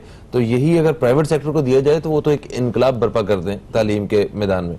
तो आप क्या समझते हैं कि यहाँ पे सस्ती और जो मयारी तालीम है उसको उस टारगेट तक हुकूमत कैसे पहुंच सकती है? क्योंकि एक तो हमारे आइन में है ना कि 5 से 16 साल के बच्चे को तालीम की मुफ्त फराहमी जो है ये हुकूमत के जिम्मे। तालीम की फराहमी मुफ्त है ये कि नहीं? मुफ्त भी है और मयारी भी है, स्टैंडर्डाइज्ड एजुकेशन, तो कोई मयार भी हो ना। जब हुकूमत मतलब हमारा आइन खुद हमें कह रहा है, उसके बाद हम जितनी भी कोई भी एक शख्स है उसकी कमाई का जो असल हिस्सा है वो बच्चे की तालीम पे जा रहा है। तो अब देखें ना हमारी खुशहाली वो किस तरह रुकी हुई है इनके एक वादा खिलाफी से, सरकार की एक वादा खिलाफी से। तो आप जरा बताएं इस हवाले से कि क्या आप समझते हैं ये सस्ती मियारी तालीम और हुकूमत किस तरह गठजोड़ हो सकता है, किस तरह आवाम को फायदा पहुंच सकता है? देखिए, बिल्कुल आपने अच्छी बात की। दुनिया की ये रियलिटी है कि प्राइवेट और पब्लिक सेक्टर की पार्टनरशिप से कामयाबी होती है, ठीक है ना। Private, public mean government. Government और प्राइवेट सेक्टर अगर आपस में कोऑपरेट करेंगे, और गवर्नमेंट को चाहिए 1962 का जो एजुकेशन का एक्ट था सो कॉल्ड उस वक्त, वो इतना बेहतरीन एक्ट था, वेरी सिंपल था कि यहाँ तक कि प्राइवेट सेक्टर को कहा जाता था कि आप हमारी मदद कीजिए। राणा साहब ने बड़े स्कूलों का नाम लिया जो कि आज से बहुत पहले कायम थे, उस एक्ट के तहत कायम थे। उस वक्त इम्यूनिटी प्लॉट सिर्फ उनको दिए जाते थे जो ऑन ग्राउंड रियलिटी उसी वक्त बिल्डिंग खड़ी करते थे, और बिल्डिंग के लिए ग्रांट होती थी, और विद इन अ ईयर वहां पर एक्टिविटीज एजुकेशन स्टार्ट करते थे। और फिर टीचर्स में उस वक्त क्या था कि प्राइवेट सेक्टर को टीचर्स की आधी सैलरी भी दी जाती थी कि गवर्नमेंट की फंड से। अब आए बाद में सियासतदान जो भी किया, उन्होंने कवानीन में तब्दीली की कि डायरेक्ट उन लोगों को ना पैसा मिले, ताकि जो अवाम को बेनिफिट दे रहे हैं वो पैसा हमें मिले। बात यह है कि जब तक प्राइवेट सेक्टर को इज्जत नहीं देंगे, उस्ताद को इज्जत नहीं देंगे, उनको उसी तरह के कवानीन नहीं लाएंगे, तरामीम नहीं करेंगे, तब तक कुछ नहीं होने वाला। बात यह है कि दूसरी बात यह कि मैं ये पहले भी कह रहा था कि सिस्टम हमारा कोलैप्स हो चुका है, बिल्कुल ख़त्म है। ये सिर्फ साइन करना ही सिखाएगा, चाहे वो एजुकेशन जितने भी गवर्नमेंट के एजुकेशन इंस्टीट्यूशंस हैं, स्पेशली स्कूल एजुकेशन सिस्टम की मैं बात कर रहा हूँ, मैं कॉलेज यूनिवर्सिटीज़ की बात नहीं कर रहा। वहाँ फिर भी इम्प्रूवमेंट है, क्योंकि वहाँ पर मैट्रिक पास करके प्राइवेट सेक्टर से भी स्टूडेंट्स वहाँ जाते हैं। एक ज़माना था कि इन्हीं पीले स्कूलों के पढ़े हुए बच्चे जो होते हैं वो साइंटिस्ट बने, उन्होंने बहुत टॉप पोजीशंस हासिल की, सिविल सर्विस में गए, सब जगह गए। मगर आज वही पीले स्कूल हैं कि वहाँ का ये है कि आज तक वो पोजीशन नहीं ले सके। महंगी तरीन तालीम है। आपको पता है कि आप राणा साहब ने कहा कि HM जो है एडमिशन की कंपेन नहीं करता, कोशिश नहीं करता। बिल्कुल राणा साहब ने सारी बातें 100% की सही की हैं।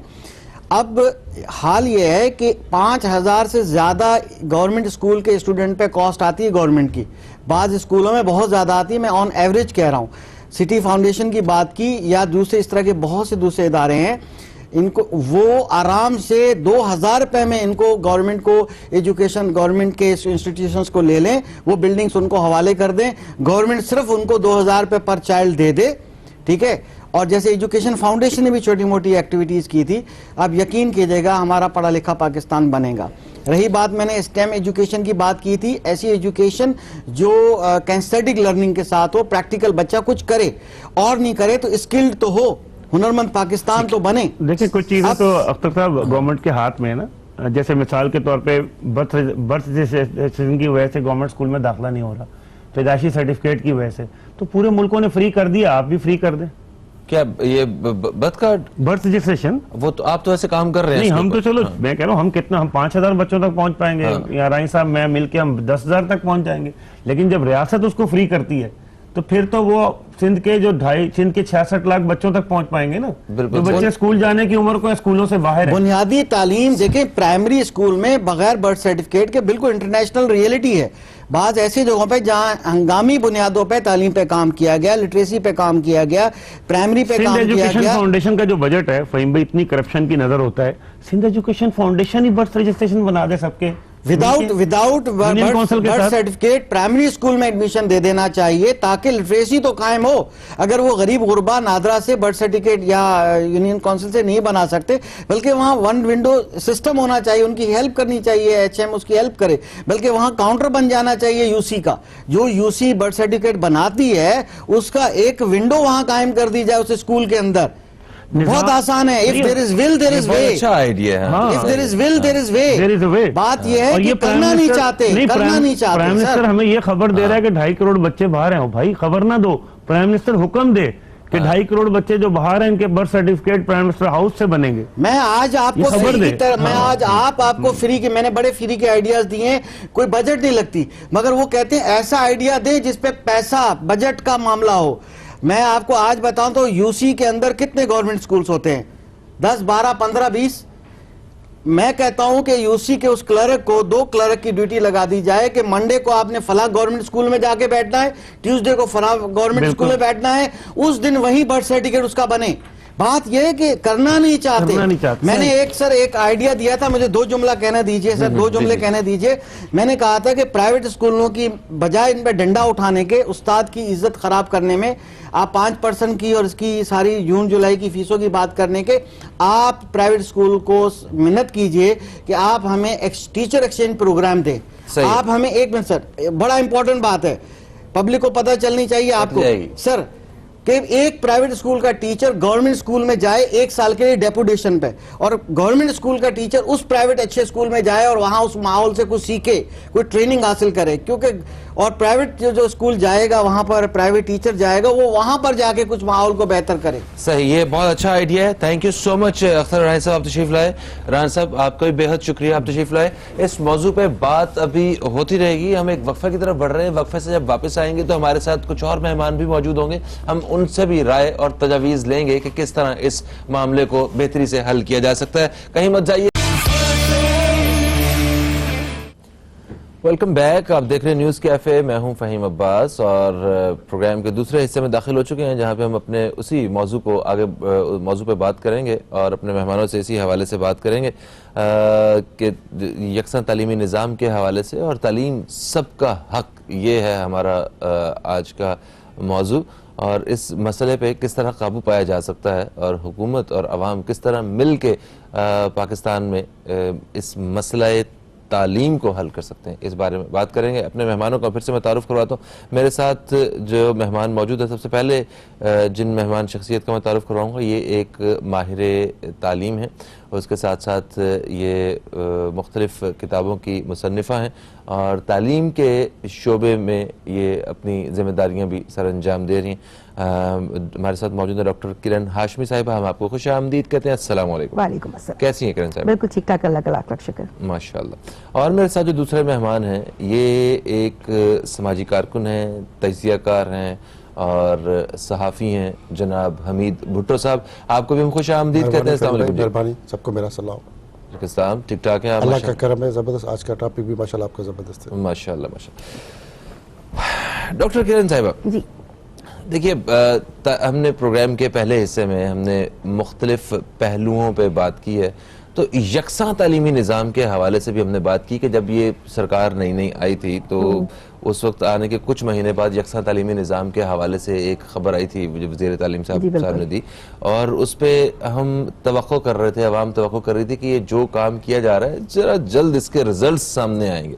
तो आपको बताइए, कुछ इस हवाले से काम हुआ है यकसा तालीमी निज़ाम? जी, देखिए थोड़ा सा इसका बैकग्राउंड आपके सवाल का जवाब देने से पहले, जब डेवोल्यूशन हुआ था तो पहले हमारे पास यहाँ पे यकसा तालीमी निज़ाम ही था, जिसे हम यूनिफाइड करिकुलम कहते हैं, और पूरे पाकिस्तान में एक ही तरीके से एक ही करिकुलम पढ़ाया जा रहा था। फिर जब डेवोल्यूशन हुआ 2005 में, उसके बाद एक पूरे प्रोसेस से गुजरे।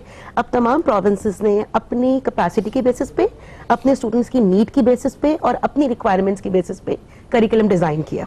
अब अगर मैं आपको एग्जांपल दूं तो जितने भी तमाम निसाब पे काम हुआ है, सिंध एक वाहिद प्रोविंस है जिसने अपना सोशल स्टडीज का करिकुलम पहली से लेके 10वीं जमात तक का कंप्लीट किया है। बाकी प्रोविंसेस में हिस्ट्री ज्योग्राफी अभी तक चल रहा है। ठीक है, ये सब वो उस टाइम पे हुआ जब डेवोल्यूशन हुआ और फिर हमने उस पर काम करना शुरू किया। इस वक्त सब कुछ करने के बाद दोबारा से हमें वापस यूनिफाइड करिकुलम पे ले जाया जा रहा है।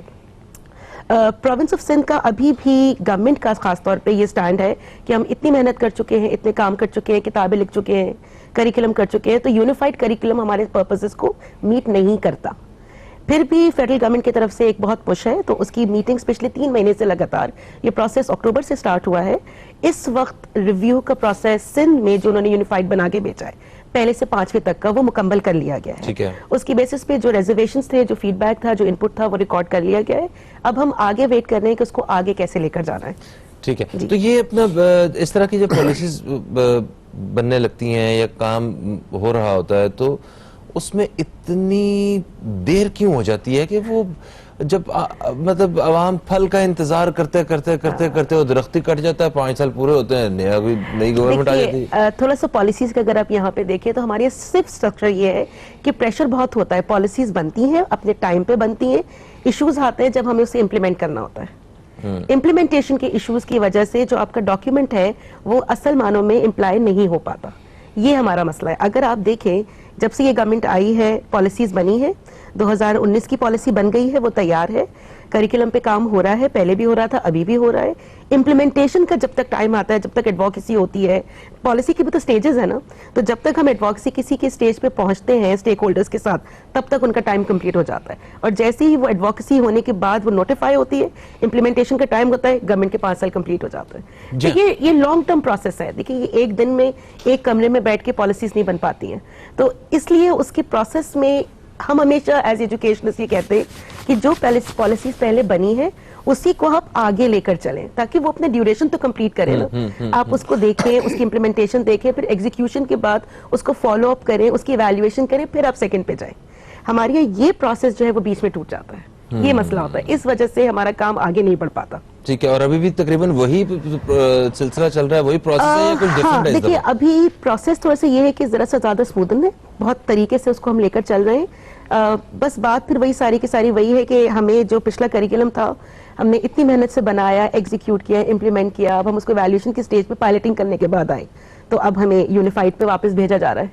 तो वो एक चीज अपना पूरा अमल पूरा ही नहीं कर पाती, एक साइकिल को कंप्लीट ही नहीं कर पाती, और वो हम दूसरे साइकिल में घुस जाते हैं। इस वजह से वो पूरा जो प्रोसेस ऑफ लर्निंग है वो टूट जाता है। भुट्टो साहब, अभी वक्फे से पहले हमारी बात हो रही थी अपने मेहमानों से, उन्होंने कहा कि हमारे दोनों मेहमानों की ये एक राय थी, मुत्तफिका राय, कि तालीम और सियासत को अलग अलग रखना चाहिए। ठीक है, और तो ये सियासत की वजह से ये वजीर तालीम, मतलब ये भी डिपार्टमेंट जो है ना वो गवर्नमेंट के पास है, जिसकी वजह से मामलात खराब हो रहे हैं, और गवर्नमेंट बदलने से जिस तरह मैम बता रही उस तरह जो है मामलात उस तरफ निकल जाते हैं। तो आप अपनी क्या राय रखते हैं इस हवाले से? और जो ये बता रही हैं कि अभी आपको लगता है कि ये इन 5 सालों के बाद पाकिस्तान में तालीम का एक बड़ा कोई इनकलाब देखने में मिलेगा? फ़हीम भाई, ज़बरदस्त आपने बात की। पहले भी मेहमानों ने, राना ने और अख्तर अली ने जो बातें की, अच्छी बातें थी। जैसे मैडम ने बातें की पॉलिसी, मैं कह रहा हूँ पॉलिसी सिर्फ पॉलिसी ही चल रही है और उससे आगे कुछ भी नहीं है।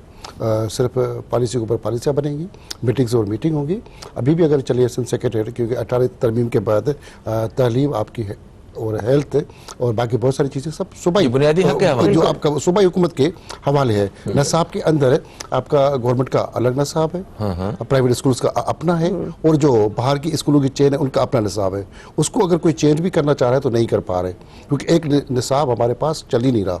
हर एक ने अपनी दुकान चला के रखी हुई है, और जो खास करके जो सरकारी स्कूल है उनको तबाह करने के लिए, बर्बाद करने के लिए हमारे सियासतदान, हमारी ब्यूरोक्रेसी, क्योंकि उनके प्राइवेट स्कूल अपने हैं, उन जागीरदार वडेरों की अपने स्कूल है, और यहाँ की जो बिजनेसमैन माफिया है पूरी, उनके भी अपने स्कूल है।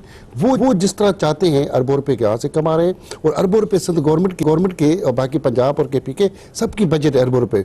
वो अरबों रुपए 70% करप्शन के भीड़ चल रहे हैं, सीधे सीधे पैसे।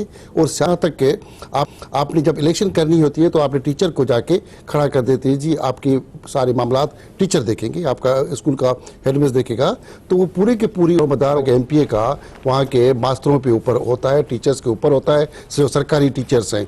जब वो उन्होंने अगर टीचर्स के साथ बिगाड़ लिया तो वो उस इलाके से MPA नहीं बन सकते, वो कोई दूसरा बन जाएगा, क्योंकि फिर फेयर इलेक्शन होगी। जब हमने एजुकेशन को ठीक करना है तो यहाँ से एजुकेशन से वाबस्ता जितने भी उस्ताद हैं उनको हमने इलेक्शन के प्रोसेस से बाहर निकालना पड़ेगा, तब जाके वो सियासतदान फिर उसके आगे घुटने नहीं टेकेगा, मजबूर नहीं होगा। यहाँ एक टीचर के आगे पूरा मिनिस्टर हिल के उसके पीछे चलने लगता है, क्योंकि पूरे निज़ाम उनकी यूनियंस है, सिस्टम है। और आए दिन अगर कराची प्रेस क्लब के बाहर देखें तो वहाँ पे टीचर लाठियाँ भी खा रहे हैं, मारे भी जा रहे हैं, कूटे भी जा रहे हैं, सिर्फ उनको जी हमें पे स्केल बढ़ा दें, पैसे बढ़ा दें, ये बढ़ा दें, हमें कन्फर्म कर दें। यहाँ पे तो अगर सिंध की बात करें तो 15,000 से ज़ायद तो एक मिनिस्टर साहब आए, पीर मज़हर साहब, उसने जाली लोग भर्ती कर लिए, वो भी अभी घूमते फिरे, जी हमारे तो गवर्नमेंट की तरफ इतने पैसे निकलते हैं।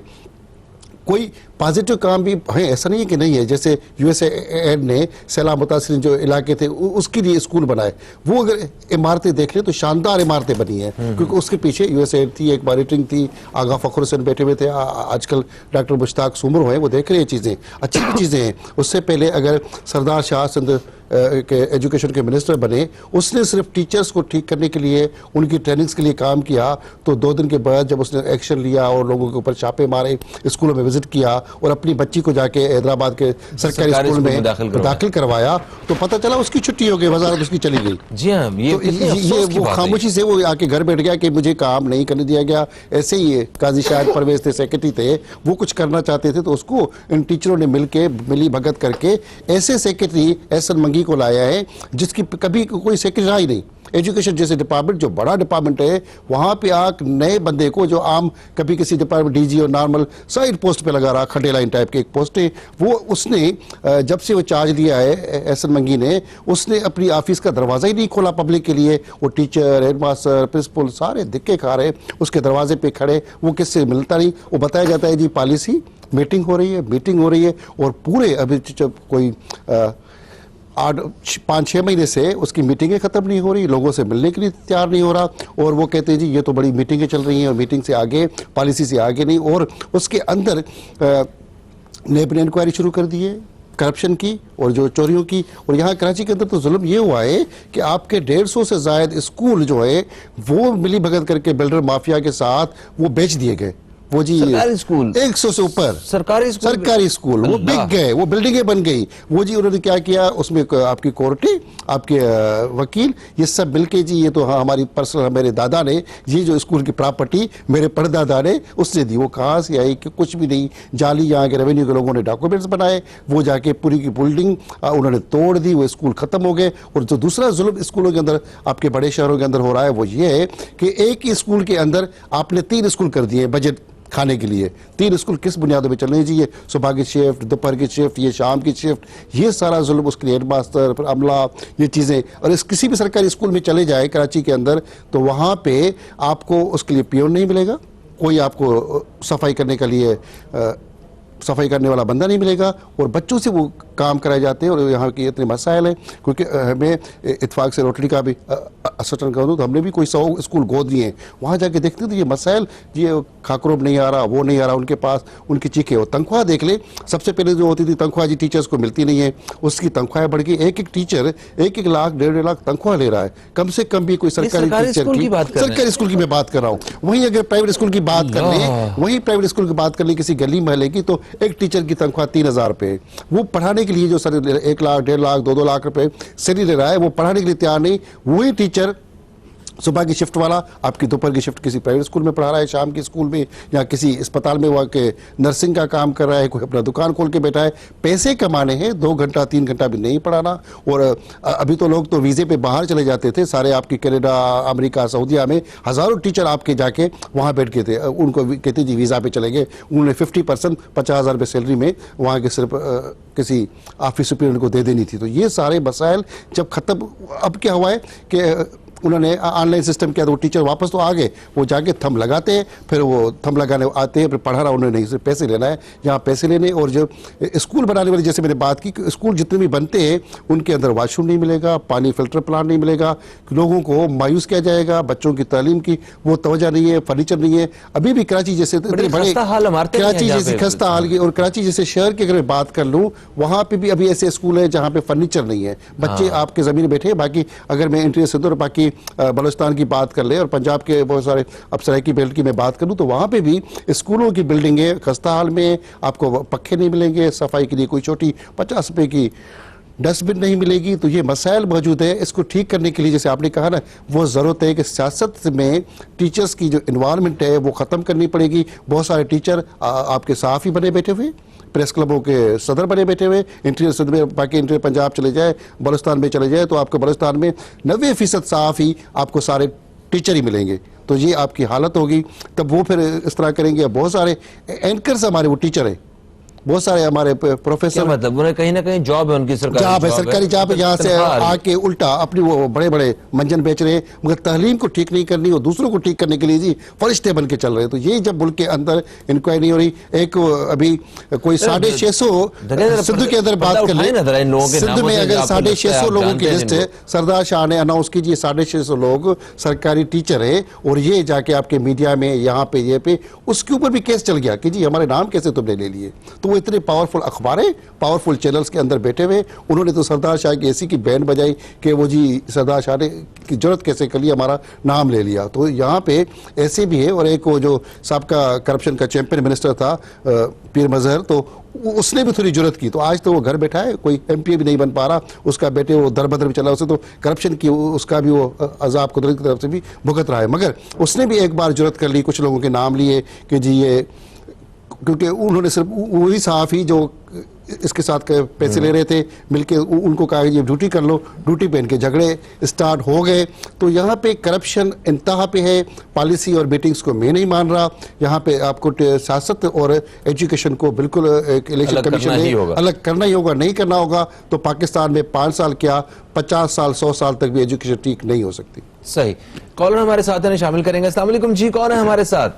वालेकुम अस्सलाम, रियाज खान बोल रहा हूँ मॉडल कॉलोनी कराची से। रियाज साहब, आपको हम खुश आमदीद के आमदीद कहते हैं, क्या कहेंगे?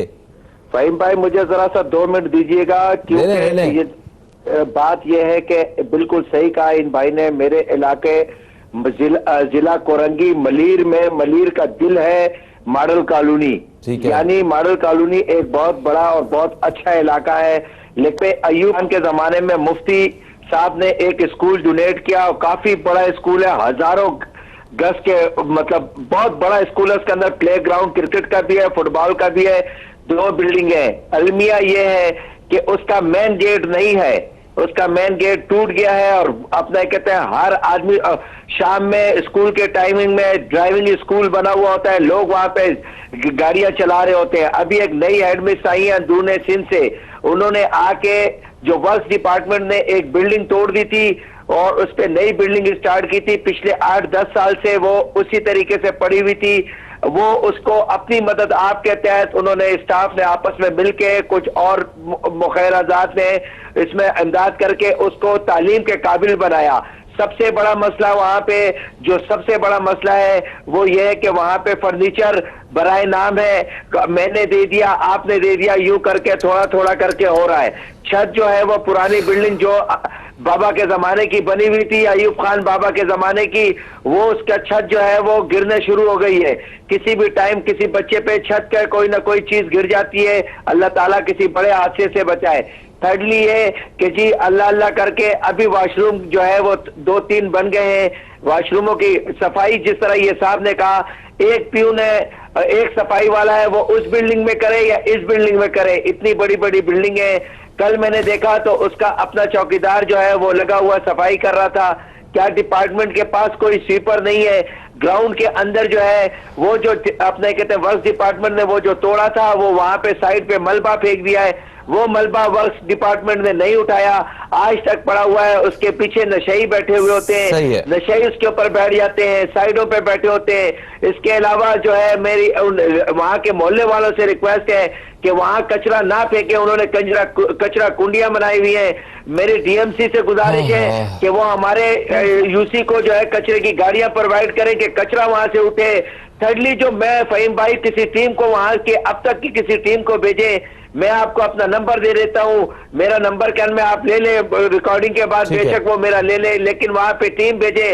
इतना बड़ा स्कूल है कि आपका जो है दिल रोना शुरू हो जाएगा। खुदा की कसम, अल्लाह पाक की एक बहुत बड़ी नेमत है हमारी मॉडल कॉलोनी के लिए, लेकिन उस्ताजा का मयार, मैं आपको प्राइमरी टीचर वगैरह आके विजिट करें प्लीज, खुदा के लिए वहां का। और ठीक है रियाज साहब, आप स्कूल का नाम दोबारा से बताइएगा। मेरी एक रिक्वेस्ट, स्कूल का नाम दोबारा से बताइएगा। गवर्नमेंट बॉयज सेकेंडरी स्कूल फरियाल मॉडल एकेडमी। ठीक है, फरियाल मॉडल एकेडमी, ठीक है, ओके। अब आप रिक्वेस्ट की थी, क्या कह रहे थे वो बताइए।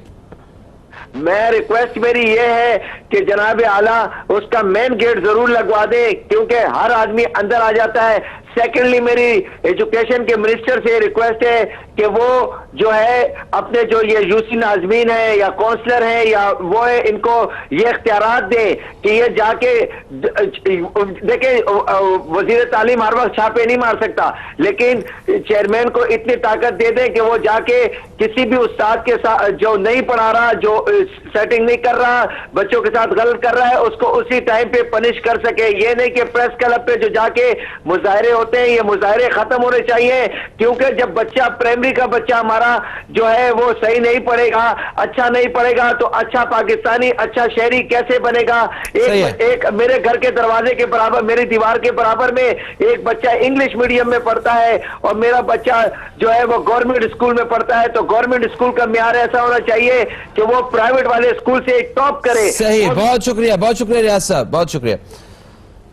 आप दोस्त भी अगर आपके इलाके में, आपके मोहल्ले में, आपके एरिया में कोई ऐसा स्कूल है, आप जानते हैं कोई ऐसा स्कूल, सरकारी स्कूल कि जहां पे बेहतरी की गुंजाइश है, तो प्लीज कॉल कीजिए और नाम लेके उस स्कूल के बारे में बताइए, ताकि इस प्रोग्राम के तवस्सुत से वहां तक ये बात पहुंच सके जहां तक इसे पहुंचना चाहिए। किरण साहिबा, जिस तरह अभी उन्होंने बताया, इस सूरत हाल के हवाले से और इस तरह की शिकायत के हवाले से आप क्या कहेंगे? देखिए, मेरा नजरिया बहुत अलग है। मैं थोड़ा सा इख्तिलाफ करती हूँ इस नेगेटिविटी से जो हम बार बार प्रोट्रे करते हैं।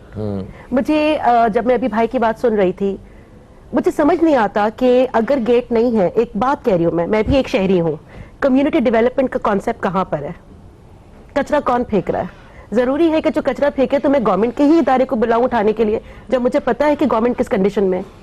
अपनी मदद आप, इसमें क्या बुराई है? आप बिल्कुल सही फरमा रही हैं। एक इसमें मेरा पॉइंट है, एक नुक्ता उस पर मैं बात करना चाहूंगा। देखें, एक स्कूल का गेट ही नहीं है, बिल्कुल प्राइवेट स्कूल है, उसमें गेट भी है, ऊपर बाड़ भी लगी हुई है, बताता हूं मैं, और उन्होंने साथ जो है वो एक गनमैन भी रखा हुआ है सिक्योरिटी के लिए। ठीक है, क्यों? क्योंकि हमारे पास आर्मी पब्लिक स्कूल जैसे वाकयात हुए और उसके बाद से सिक्योरिटी का म्यार ही बदल गया ना स्कूल से। और यहाँ पे एक सरकारी स्कूल है जहाँ हजारों की तादाद में बच्चे पढ़ते हैं और वहाँ गेट ही नहीं। ठीक है, ये इस पॉइंट ऑफ व्यू से ये हुकूमत फंड्स लेती है, फंड्स देती है, उसका मतलब ये नहीं है कि आप गेट ना लगाएं, और कहीं ना कहीं तो करप्शन नहीं है। ये कहीं कतई तौर पे मेरी भी मजबूरी है थोड़ी सी। वक्फा ले रहे हैं जी, वक्फे से वापस आ रहे हैं और बात करते हैं इस हवाले से। कहीं मत जाइए, अब तक देखते रहिए न्यूज़ कैफे, देखते रहिए।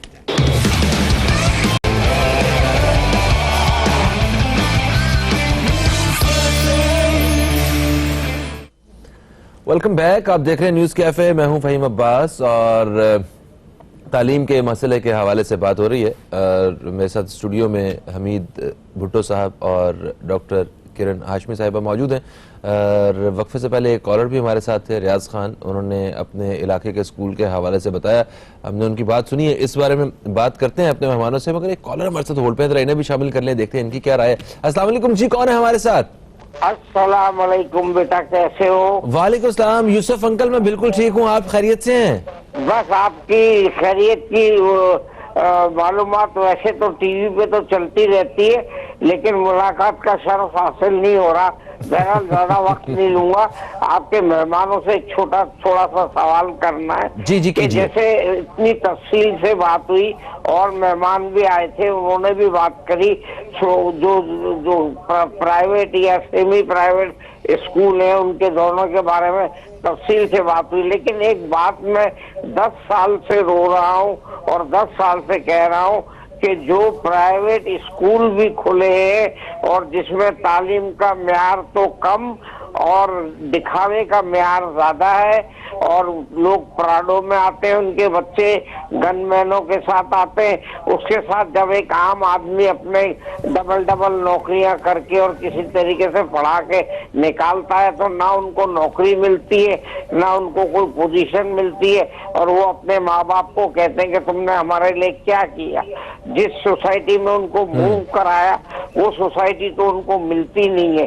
और दूसरा ये कि तालीम, जो दड़बा यूनिवर्सिटियां खुल गई है, उनका भी म्यार ये है कि जो डॉक्टर आज निकल रहे हैं और जो इंजीनियर आज निकल रहे हैं और जो भी पेशे से लोग निकल रहे हैं, उनका अल्लाह ही हाफिज है। इसका क्या हल है, इसका क्या इलाज है? तालीम तो रही नहीं। ठीक है यूसुफ अंकल, हम समझ गए। देखें, जो प्राइवेट स्कूल्स वाले जो साहबान हैं वो ये कहते हैं कि आप सरकारी स्कूल को बेहतर कर लें, प्राइवेट स्कूल में खुद ब खुद लोग नहीं आएंगे, और प्राइवेट स्कूल का वो तो कहते हैं हमारा एहसान माने कि 90% तालीम का बोझ प्राइवेट स्कूल ने पाकिस्तान भर में उठाया हुआ है, वरना सरकारी स्कूलों में तो बच्चे पढ़ाने के काबिल ही नहीं है। तो सरकारी स्कूल जो है, प्राइवेट स्कूल जो है, वो आप अगर बाहर निकले, अगर आप देखें दादोशुमार, तो वो 1000 रुपए महाना पे भी काम कर रहे हैं, वो भी प्राइवेट स्कूल ही है, और 800 रुपए पे भी प्राइवेट स्कूल ही है। हाँ, वो एक अलग बात है कि 50,000 रुपए महीना वाला भी प्राइवेट स्कूल ही है, हमारे जहन में वो आते हैं, मगर उनके साथ साथ हम उन जो सस्ते प्राइवेट स्कूल्स हैं ना, उनकी खिदमत भी हम कभी कभी भूल जाते हैं। तो किरण साहिबा, क्या कहेंगे आप जो पहले कॉलर है उनके बारे में और इनके बारे में? देखिए, मेरा थोड़ा सा इख्तिलाफ है यहाँ पे इस पूरी कॉन्वर्सेशन में। उसमें ये है कि हम इम्तियाज साहब या यूसुफ साहब, पहले वाले कॉलर साहब से मैं पहले उनका जवाब दूंगी, फिर मैं इनके पर आऊंगी। देखिए, रियाज खान, सॉरी, रियाज साहब, पहला सवाल जो उनका था कि गेट नहीं है और तालीम का मयार नहीं है, ये नहीं है, वो नहीं है। मेरा पहला सवाल जो मैं हमेशा अपनी क्लास में भी करती हूँ, सबसे करती हूँ, हम नेगेटिव चीजों के बारे में क्यों बात करते हैं? हमें वो अच्छाइयां क्यों नहीं नजर आती, हमें वो छोटे छोटे इकदाम क्यों नहीं नजर आते जो हम करते हैं। इस वक्त अगर मैं जो यूसुफ साहब की जो कॉल आई है, जो मशरूमिंग हुई है स्कूल की, जो तालीम है, कम से कम हमारा बच्चा स्कूल तो जा रहा है। अगर मैं सिर्फ गवर्नमेंट के ऊपर बैठ जाऊं तो मेरा बच्चा तो स्कूल भी ना जा पाए जी। तो कम से कम ये घरों में जो खुले हुए स्कूल हैं, जो भी मयार है, कम से कम बच्चा मेरा तालीम के लिए जा तो रहा है। हम बहैसियत पाकिस्तानी, मैं सीरियस एक ये बात कह रही हूँ, हमारा स्टैंडर्ड क्या है, हम मयार किसको कहते हैं, हम क्या चाहते हैं? क्या मेरे लिए मयार रेट ऑफ रिटर्न है कि मैंने इतना पैसा निकाला तो मेरा बच्चा क्या बन के निकल रहा है? अगर मेरा बच्चा उसको पूरा नहीं करा तो मयार गिरा हुआ है। क्या मेरा मयार ये है कि मेरा बच्चा फरफर अंग्रेजी बोले, अगर वो नहीं बोलता तो मयार गिरा हुआ है? या मेरा मयार ये है कि वो एक अच्छा पाकिस्तानी निकले और एक अच्छा शहरी निकले, एक अच्छा इंसान निकले? ठीक है, वो तो मुझे कहीं नजर नहीं आता। जब हम सड़क पे निकलते हैं मुझे तो कहीं नजर नहीं आता, तो हमारा मयार क्या है? तो डबल स्टैंडर्ड तो हमारे अपने लोगों के अंदर है, हम स्कूल्स को क्यों बुरा कह रहे हैं? देखिए, जो मनफी सोच और मुस्बत सोच के हवाले से जो तवक्कुआत आपकी आवाम से और शहरियों से हैं, वो सिर्फ बाशऊर लोगों से तवक्को तो आप रख सकती हैं, और शऊर का ताल्लुक फिर जो डायरेक्टली जो है वो तालीम के साथ ही है। तालीम जब हो नहीं तो आप किस शऊर का इंतजार कर रही हैं? मैं आपसे एक बात कहती हूँ, अभी जो एक केस सामने आया कि जी दरवाजा नहीं है, एक साहब ने शऊर का इस्तेमाल करते हुए इस बात को उठाया, एक प्लेटफॉर्म पे लेकर आए कि जी दरवाजा नहीं है, ठीक है। अभी सर जब बात कर रहे थे अपने शुरू के कॉन्वर्सेशन में, तो उन्होंने कहा कि जी टीचर्स ने असातिज़ा ने मिलके एक काम किया। मेरे लिए इससे बड़ी मिसाल कोई नहीं, क्योंकि यही तो कम्युनिटी डेवलपमेंट है, यही तो मेरा किरदार है, यही तो मेरा रोल है। बहैसियत पाकिस्तानी एक इदारे के अंदर, एक जगह के अंदर, एक शहरी के तौर पे मुझे नजर आ रहा है कि ये टूटा हुआ है, मैं किसी दूसरे का इंतजार क्यों कर रही हूँ? क्या हुकूमत हमसे अलग है? बिल्कुल। क्या ये पाकिस्तान की हमने इनको दो हिस्सों में डिवाइड क्यों कर दिया है, गवर्नमेंट को और शहरियों को? मुझे ये चीज समझ नहीं आती। सही है। भुट्टो साहब, आप क्या राय रखते हैं? आवाम को खुद निकलना चाहिए, जाके वो दरवाजा लगा देना चाहिए? मैं इस बात से मुत्तफिक नहीं हूँ। ठीक है। उसकी वजह, क्योंकि मैं इस सिस्टम में कोई 25-30 साल से देख रहा हूँ। बहुत सारे स्कूलों के अंदर जब स्कूल गवर्नमेंट का बनता है तो ऑफिशियली उसकी बिल्डिंग के अंदर दरवाजा भी होता है, बजट में आपका फर्नीचर भी होता है, सब कुछ जो आपकी बनती है बजट पूरे स्कूल को बनती है, उसके पैसे दरवाजे के कौन खा जाता है? ठेकेदार, वो उसका का जो लीडर होता है आपका प्रिंसिपल, हेड मास्टर, वो खा जाते हैं। फिर कम्युनिटी क्यों खर्च करे? कम्युनिटी तो पहले ही टैक्स दे रही है, हम पे टैक्स के हर तरह की टैक्स दे दे के वो कर रहे हैं। बहुत सारे इलाकों में कम्युनिटी करती है।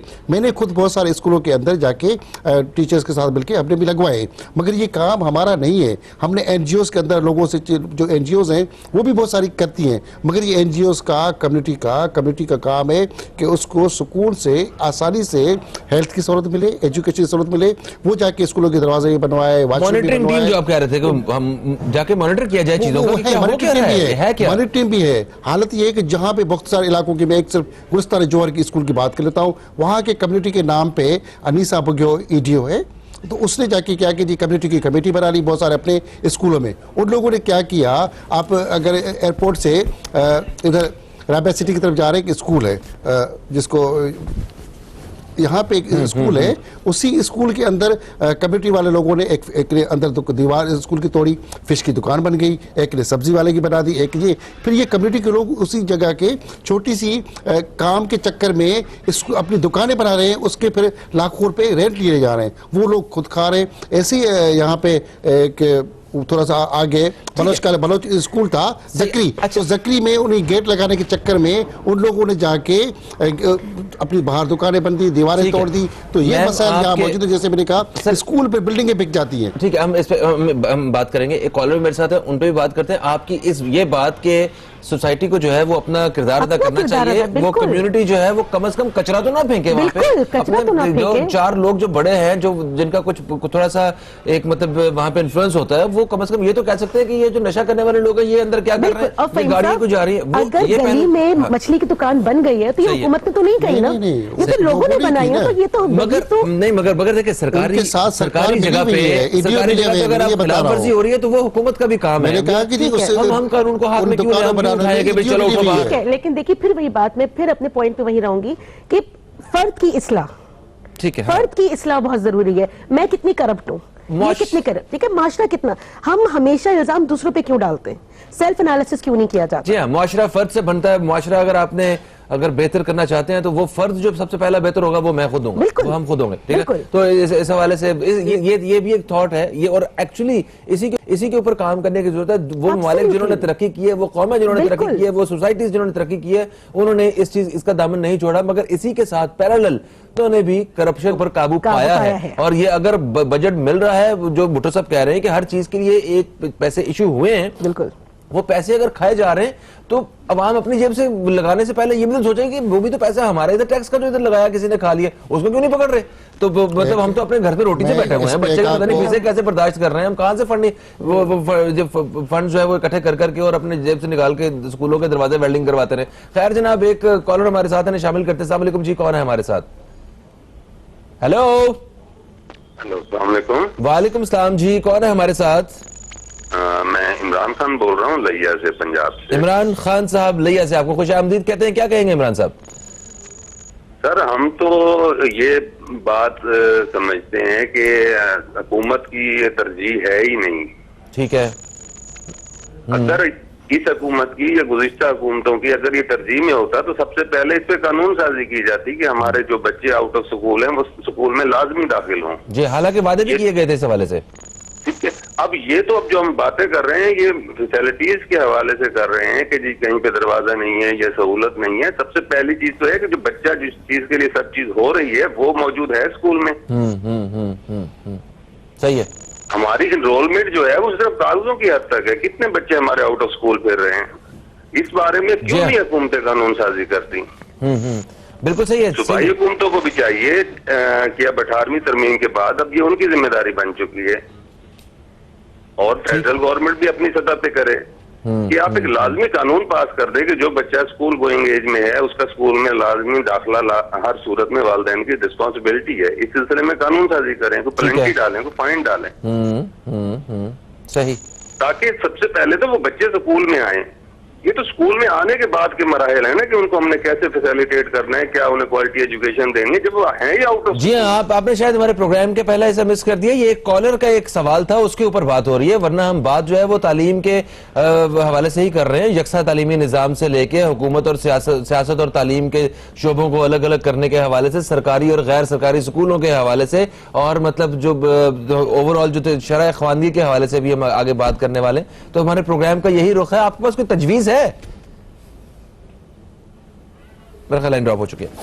थैंक यू सो मच, आपने कॉल किया और मेरा ख्याल है कि वक्फे का वक्त है एक। अच्छा नहीं, हमारे पास वक्त है, ठीक है। अच्छा भुट्टो साहब देखें, वो बात इन्होंने भी सही किया कि वो ये काम, मैम ने भी उस हवाले से इशारा दिलाने की कोशिश की। आपने भी कहा कि ये हुकूमत की अपनी जिम्मेदारियां भी हैं और कहीं कहीं जो है वो पूरे पूरे डिपार्टमेंट का फेलियर नजर आता है कि जब आप हर चीज में आप अगर मतलब फंड्स दे रहे हैं, पता नहीं किस तरह बजट बनता है हमारा।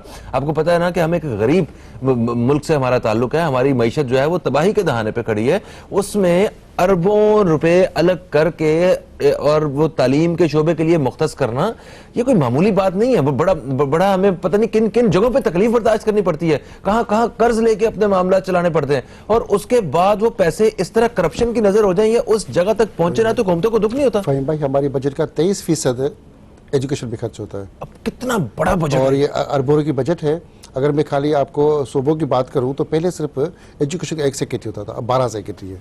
आपका कॉलेजेस का अलग हो गया, यूनिवर्सिटीज का अलग हो गया, स्पेशल एजुकेशन अलग हो गया, और आपके प्राइमरी का अलग हो गया, हायर स्कूल का अलग हो गया, और उसका आपका यूएसए हायर एजुकेशन का अलग हो गया। आप यूएसए एड की जो इमदाद आती है अरबों रुपए की, उसके लिए एक आपका एडिशनल सेक्रेटरी अलग आपने बिठा दिया। इस तरह 12 से 13 सेक्रेटरी बिठा दिए, और उसके बाद आपके फिर additional secretary, deputy secretary, SO, director, एक लाइन लगी हुई है, और उसके बाद उनकी गाड़ियाँ, सहूलियात, फिर इसके ऊपर आपने मॉनिटरिंग टीम अलग बिठा दी, वो मेरे एक रिश्तेदार वो बैठे हुए डीजी उसके, फिर आपने आईबी को इन्वॉल्व कर दिया, 100 इदारों को आपने इन्वॉल्व कर दिया। पैसे के ऊपर पैसे आप जा रहे हैं, ये पैसे ये बजे ये चीजें होंगी, ये चीजें होंगी, हम वहीं की वहीं खड़े, इस हमारी एजुकेशन वहीं की वहीं खड़ी है, तरक्की नहीं कर रहे। स्ट्रक्चर ये बुरा नहीं था, इस स्ट्रक्चर से बेहतरी भी की जा सकती है, एक ही अगर शख्स से की जा सकती कैपेबल थी। लोग हों उस स्ट्रक्चर में। एक ही शख्स से की जाती थी, मगर यहाँ पे मैंने कहा जी हर बंदा आता है, इनको आइडिया देता है गवर्नमेंट को, जी मैं इस एजुकेशन को ये कर दूंगा, उसके नाम पे अरबों रुपए की बजट पास हो गई,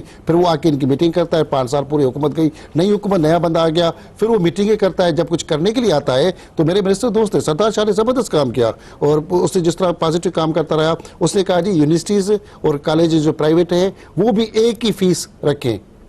उसने एक बिल भी पास कराया, वो कोर्ट में भी गए, फिर वो कोर्ट में चले गए। तो फिर सरदार शाह तो सूबाई हुकूमत सिंधु की बात कर लूं, सिंधु की बात कर लूं, मगर उसको अपनी पार्टी ने वजारत से भगा दिया, निकल गया, और अभी सिंधु गवर्नमेंट में आपके बगैर किसी मिनिस्टर के एजुकेशन डिपार्टमेंट चल रहा है।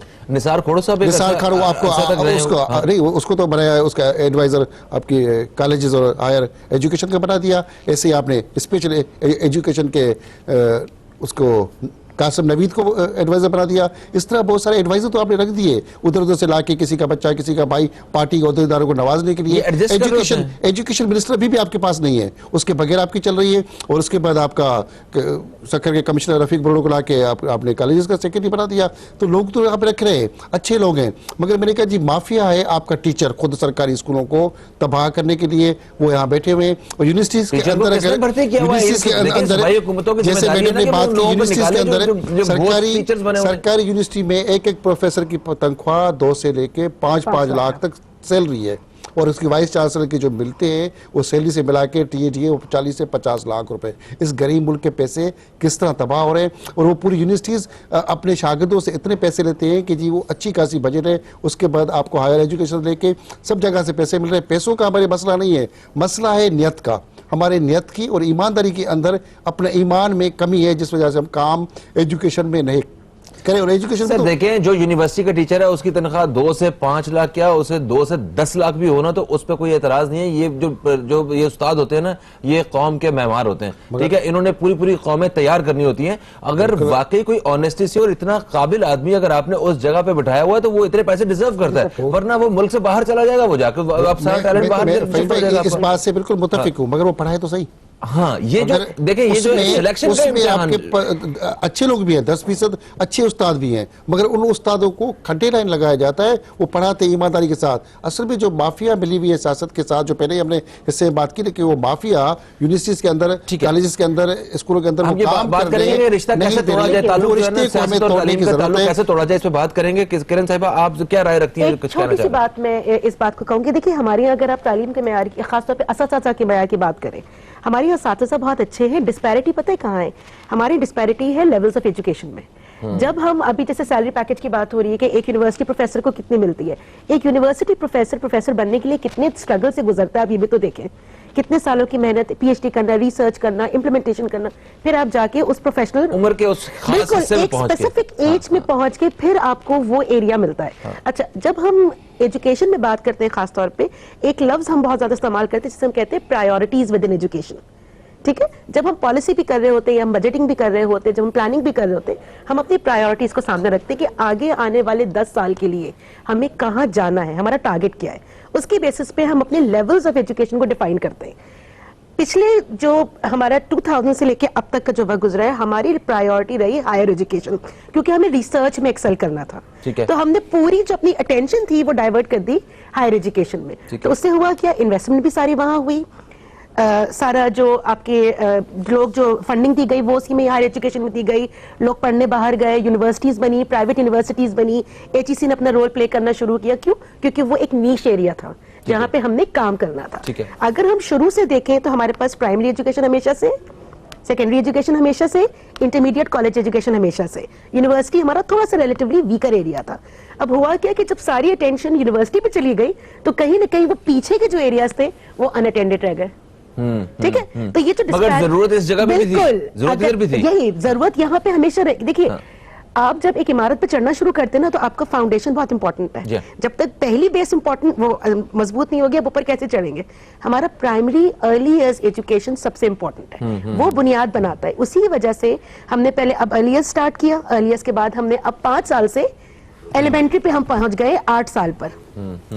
इसलिए क्योंकि पहले हमें लगता था कि 5 साल की तालीम अगर बच्चे को दी जाएगी तो वो लाइफ लॉन्ग होगी।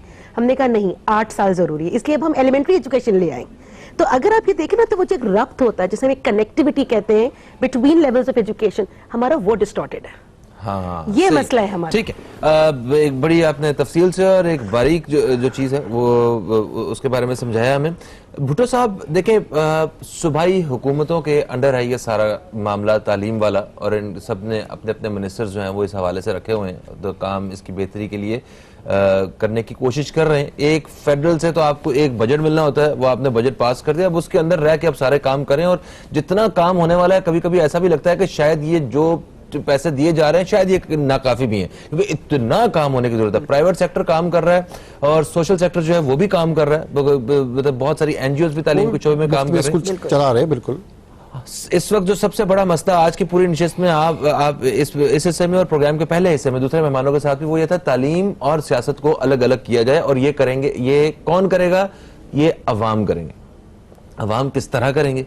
अवाम की तरफ वो एक रास्ता भी बता दें अवाम को, और आप क्या समझते हैं कि किस तरह मेजर चेंजेस लेके आए जा सकते हैं इस तालीम के निज़ाम में? जरा अपनी कोई एक तजवीज़ भी शामिल कर दें, क्योंकि प्रोग्राम का ये आखिरी हिस्सा है। फ़हीम भाई, निज़ाम बेहतर हो सकता है। जैसे अभी हालिया ही 4-5 महीने में कोई 40 से ज़ायद लोग एजुकेशन डिपार्टमेंट से एंटी करप्शन ने पकड़े भी हैं। ठीक है, गुड, बंद कर दिया, अच्छा पॉजिटिव है। इस तरह जिस भी शहर में, जिस भी इलाके में स्कूल के अंदर दरवाज़ा नहीं है, जहाँ वहाँ पे जो मसाइल है, उस ठेकेदार को जेल में डालना पड़ेगा। वो जब नहीं डालेंगे तो फिर कम्युनिटी क्या क्या करेगी? सही है, सजा और जज़ा का और आपका मामला। लैब को ज़्यादा एक्टिव करना पड़ेगा एजुकेशन और हेल्थ डिपार्टमेंट में। हमारे बुनियादी जो 3 मसाइल है पाकिस्तान के, वो हेल्थ, एजुकेशन और बल्दियात। अगर सिर्फ 3 हम चीज़ें लोगों को दे दें तो बाकी आपको सियासत, हुकूमत सब कुछ अच्छी लगेगी। प्राइम मिनिस्टर, वज़ीर आला, गवर्नर आके या मिनिस्टर आके सब कुछ ठीक नहीं करेगा। वहाँ पे जैसे लोगों ने भी कहा, कम्युनिटी के लोगों को इन्वॉल्व करके हर स्कूल के साथ एक कम्युनिटी वेलफेयर कमेटी बननी चाहिए। वो और बनी भी हुई है। उसके लिए 1 लाख रुपया पर स्कूल को बजट भी मिलती है कि जी आपने छोटी छोटी चीज़ें मिलके कम्युनिटी के बंदे को साइन करानी होती है। फिर वो क्या करते हैं, हर स्कूल के अंदर गवर्नमेंट ने ये चीज़ें सब बना के रखी है, और बजट 1 लाख रुपया कम्युनिटी और प्लस स्कूल के हेड मास्टर के डिस्पोजल पे होती है।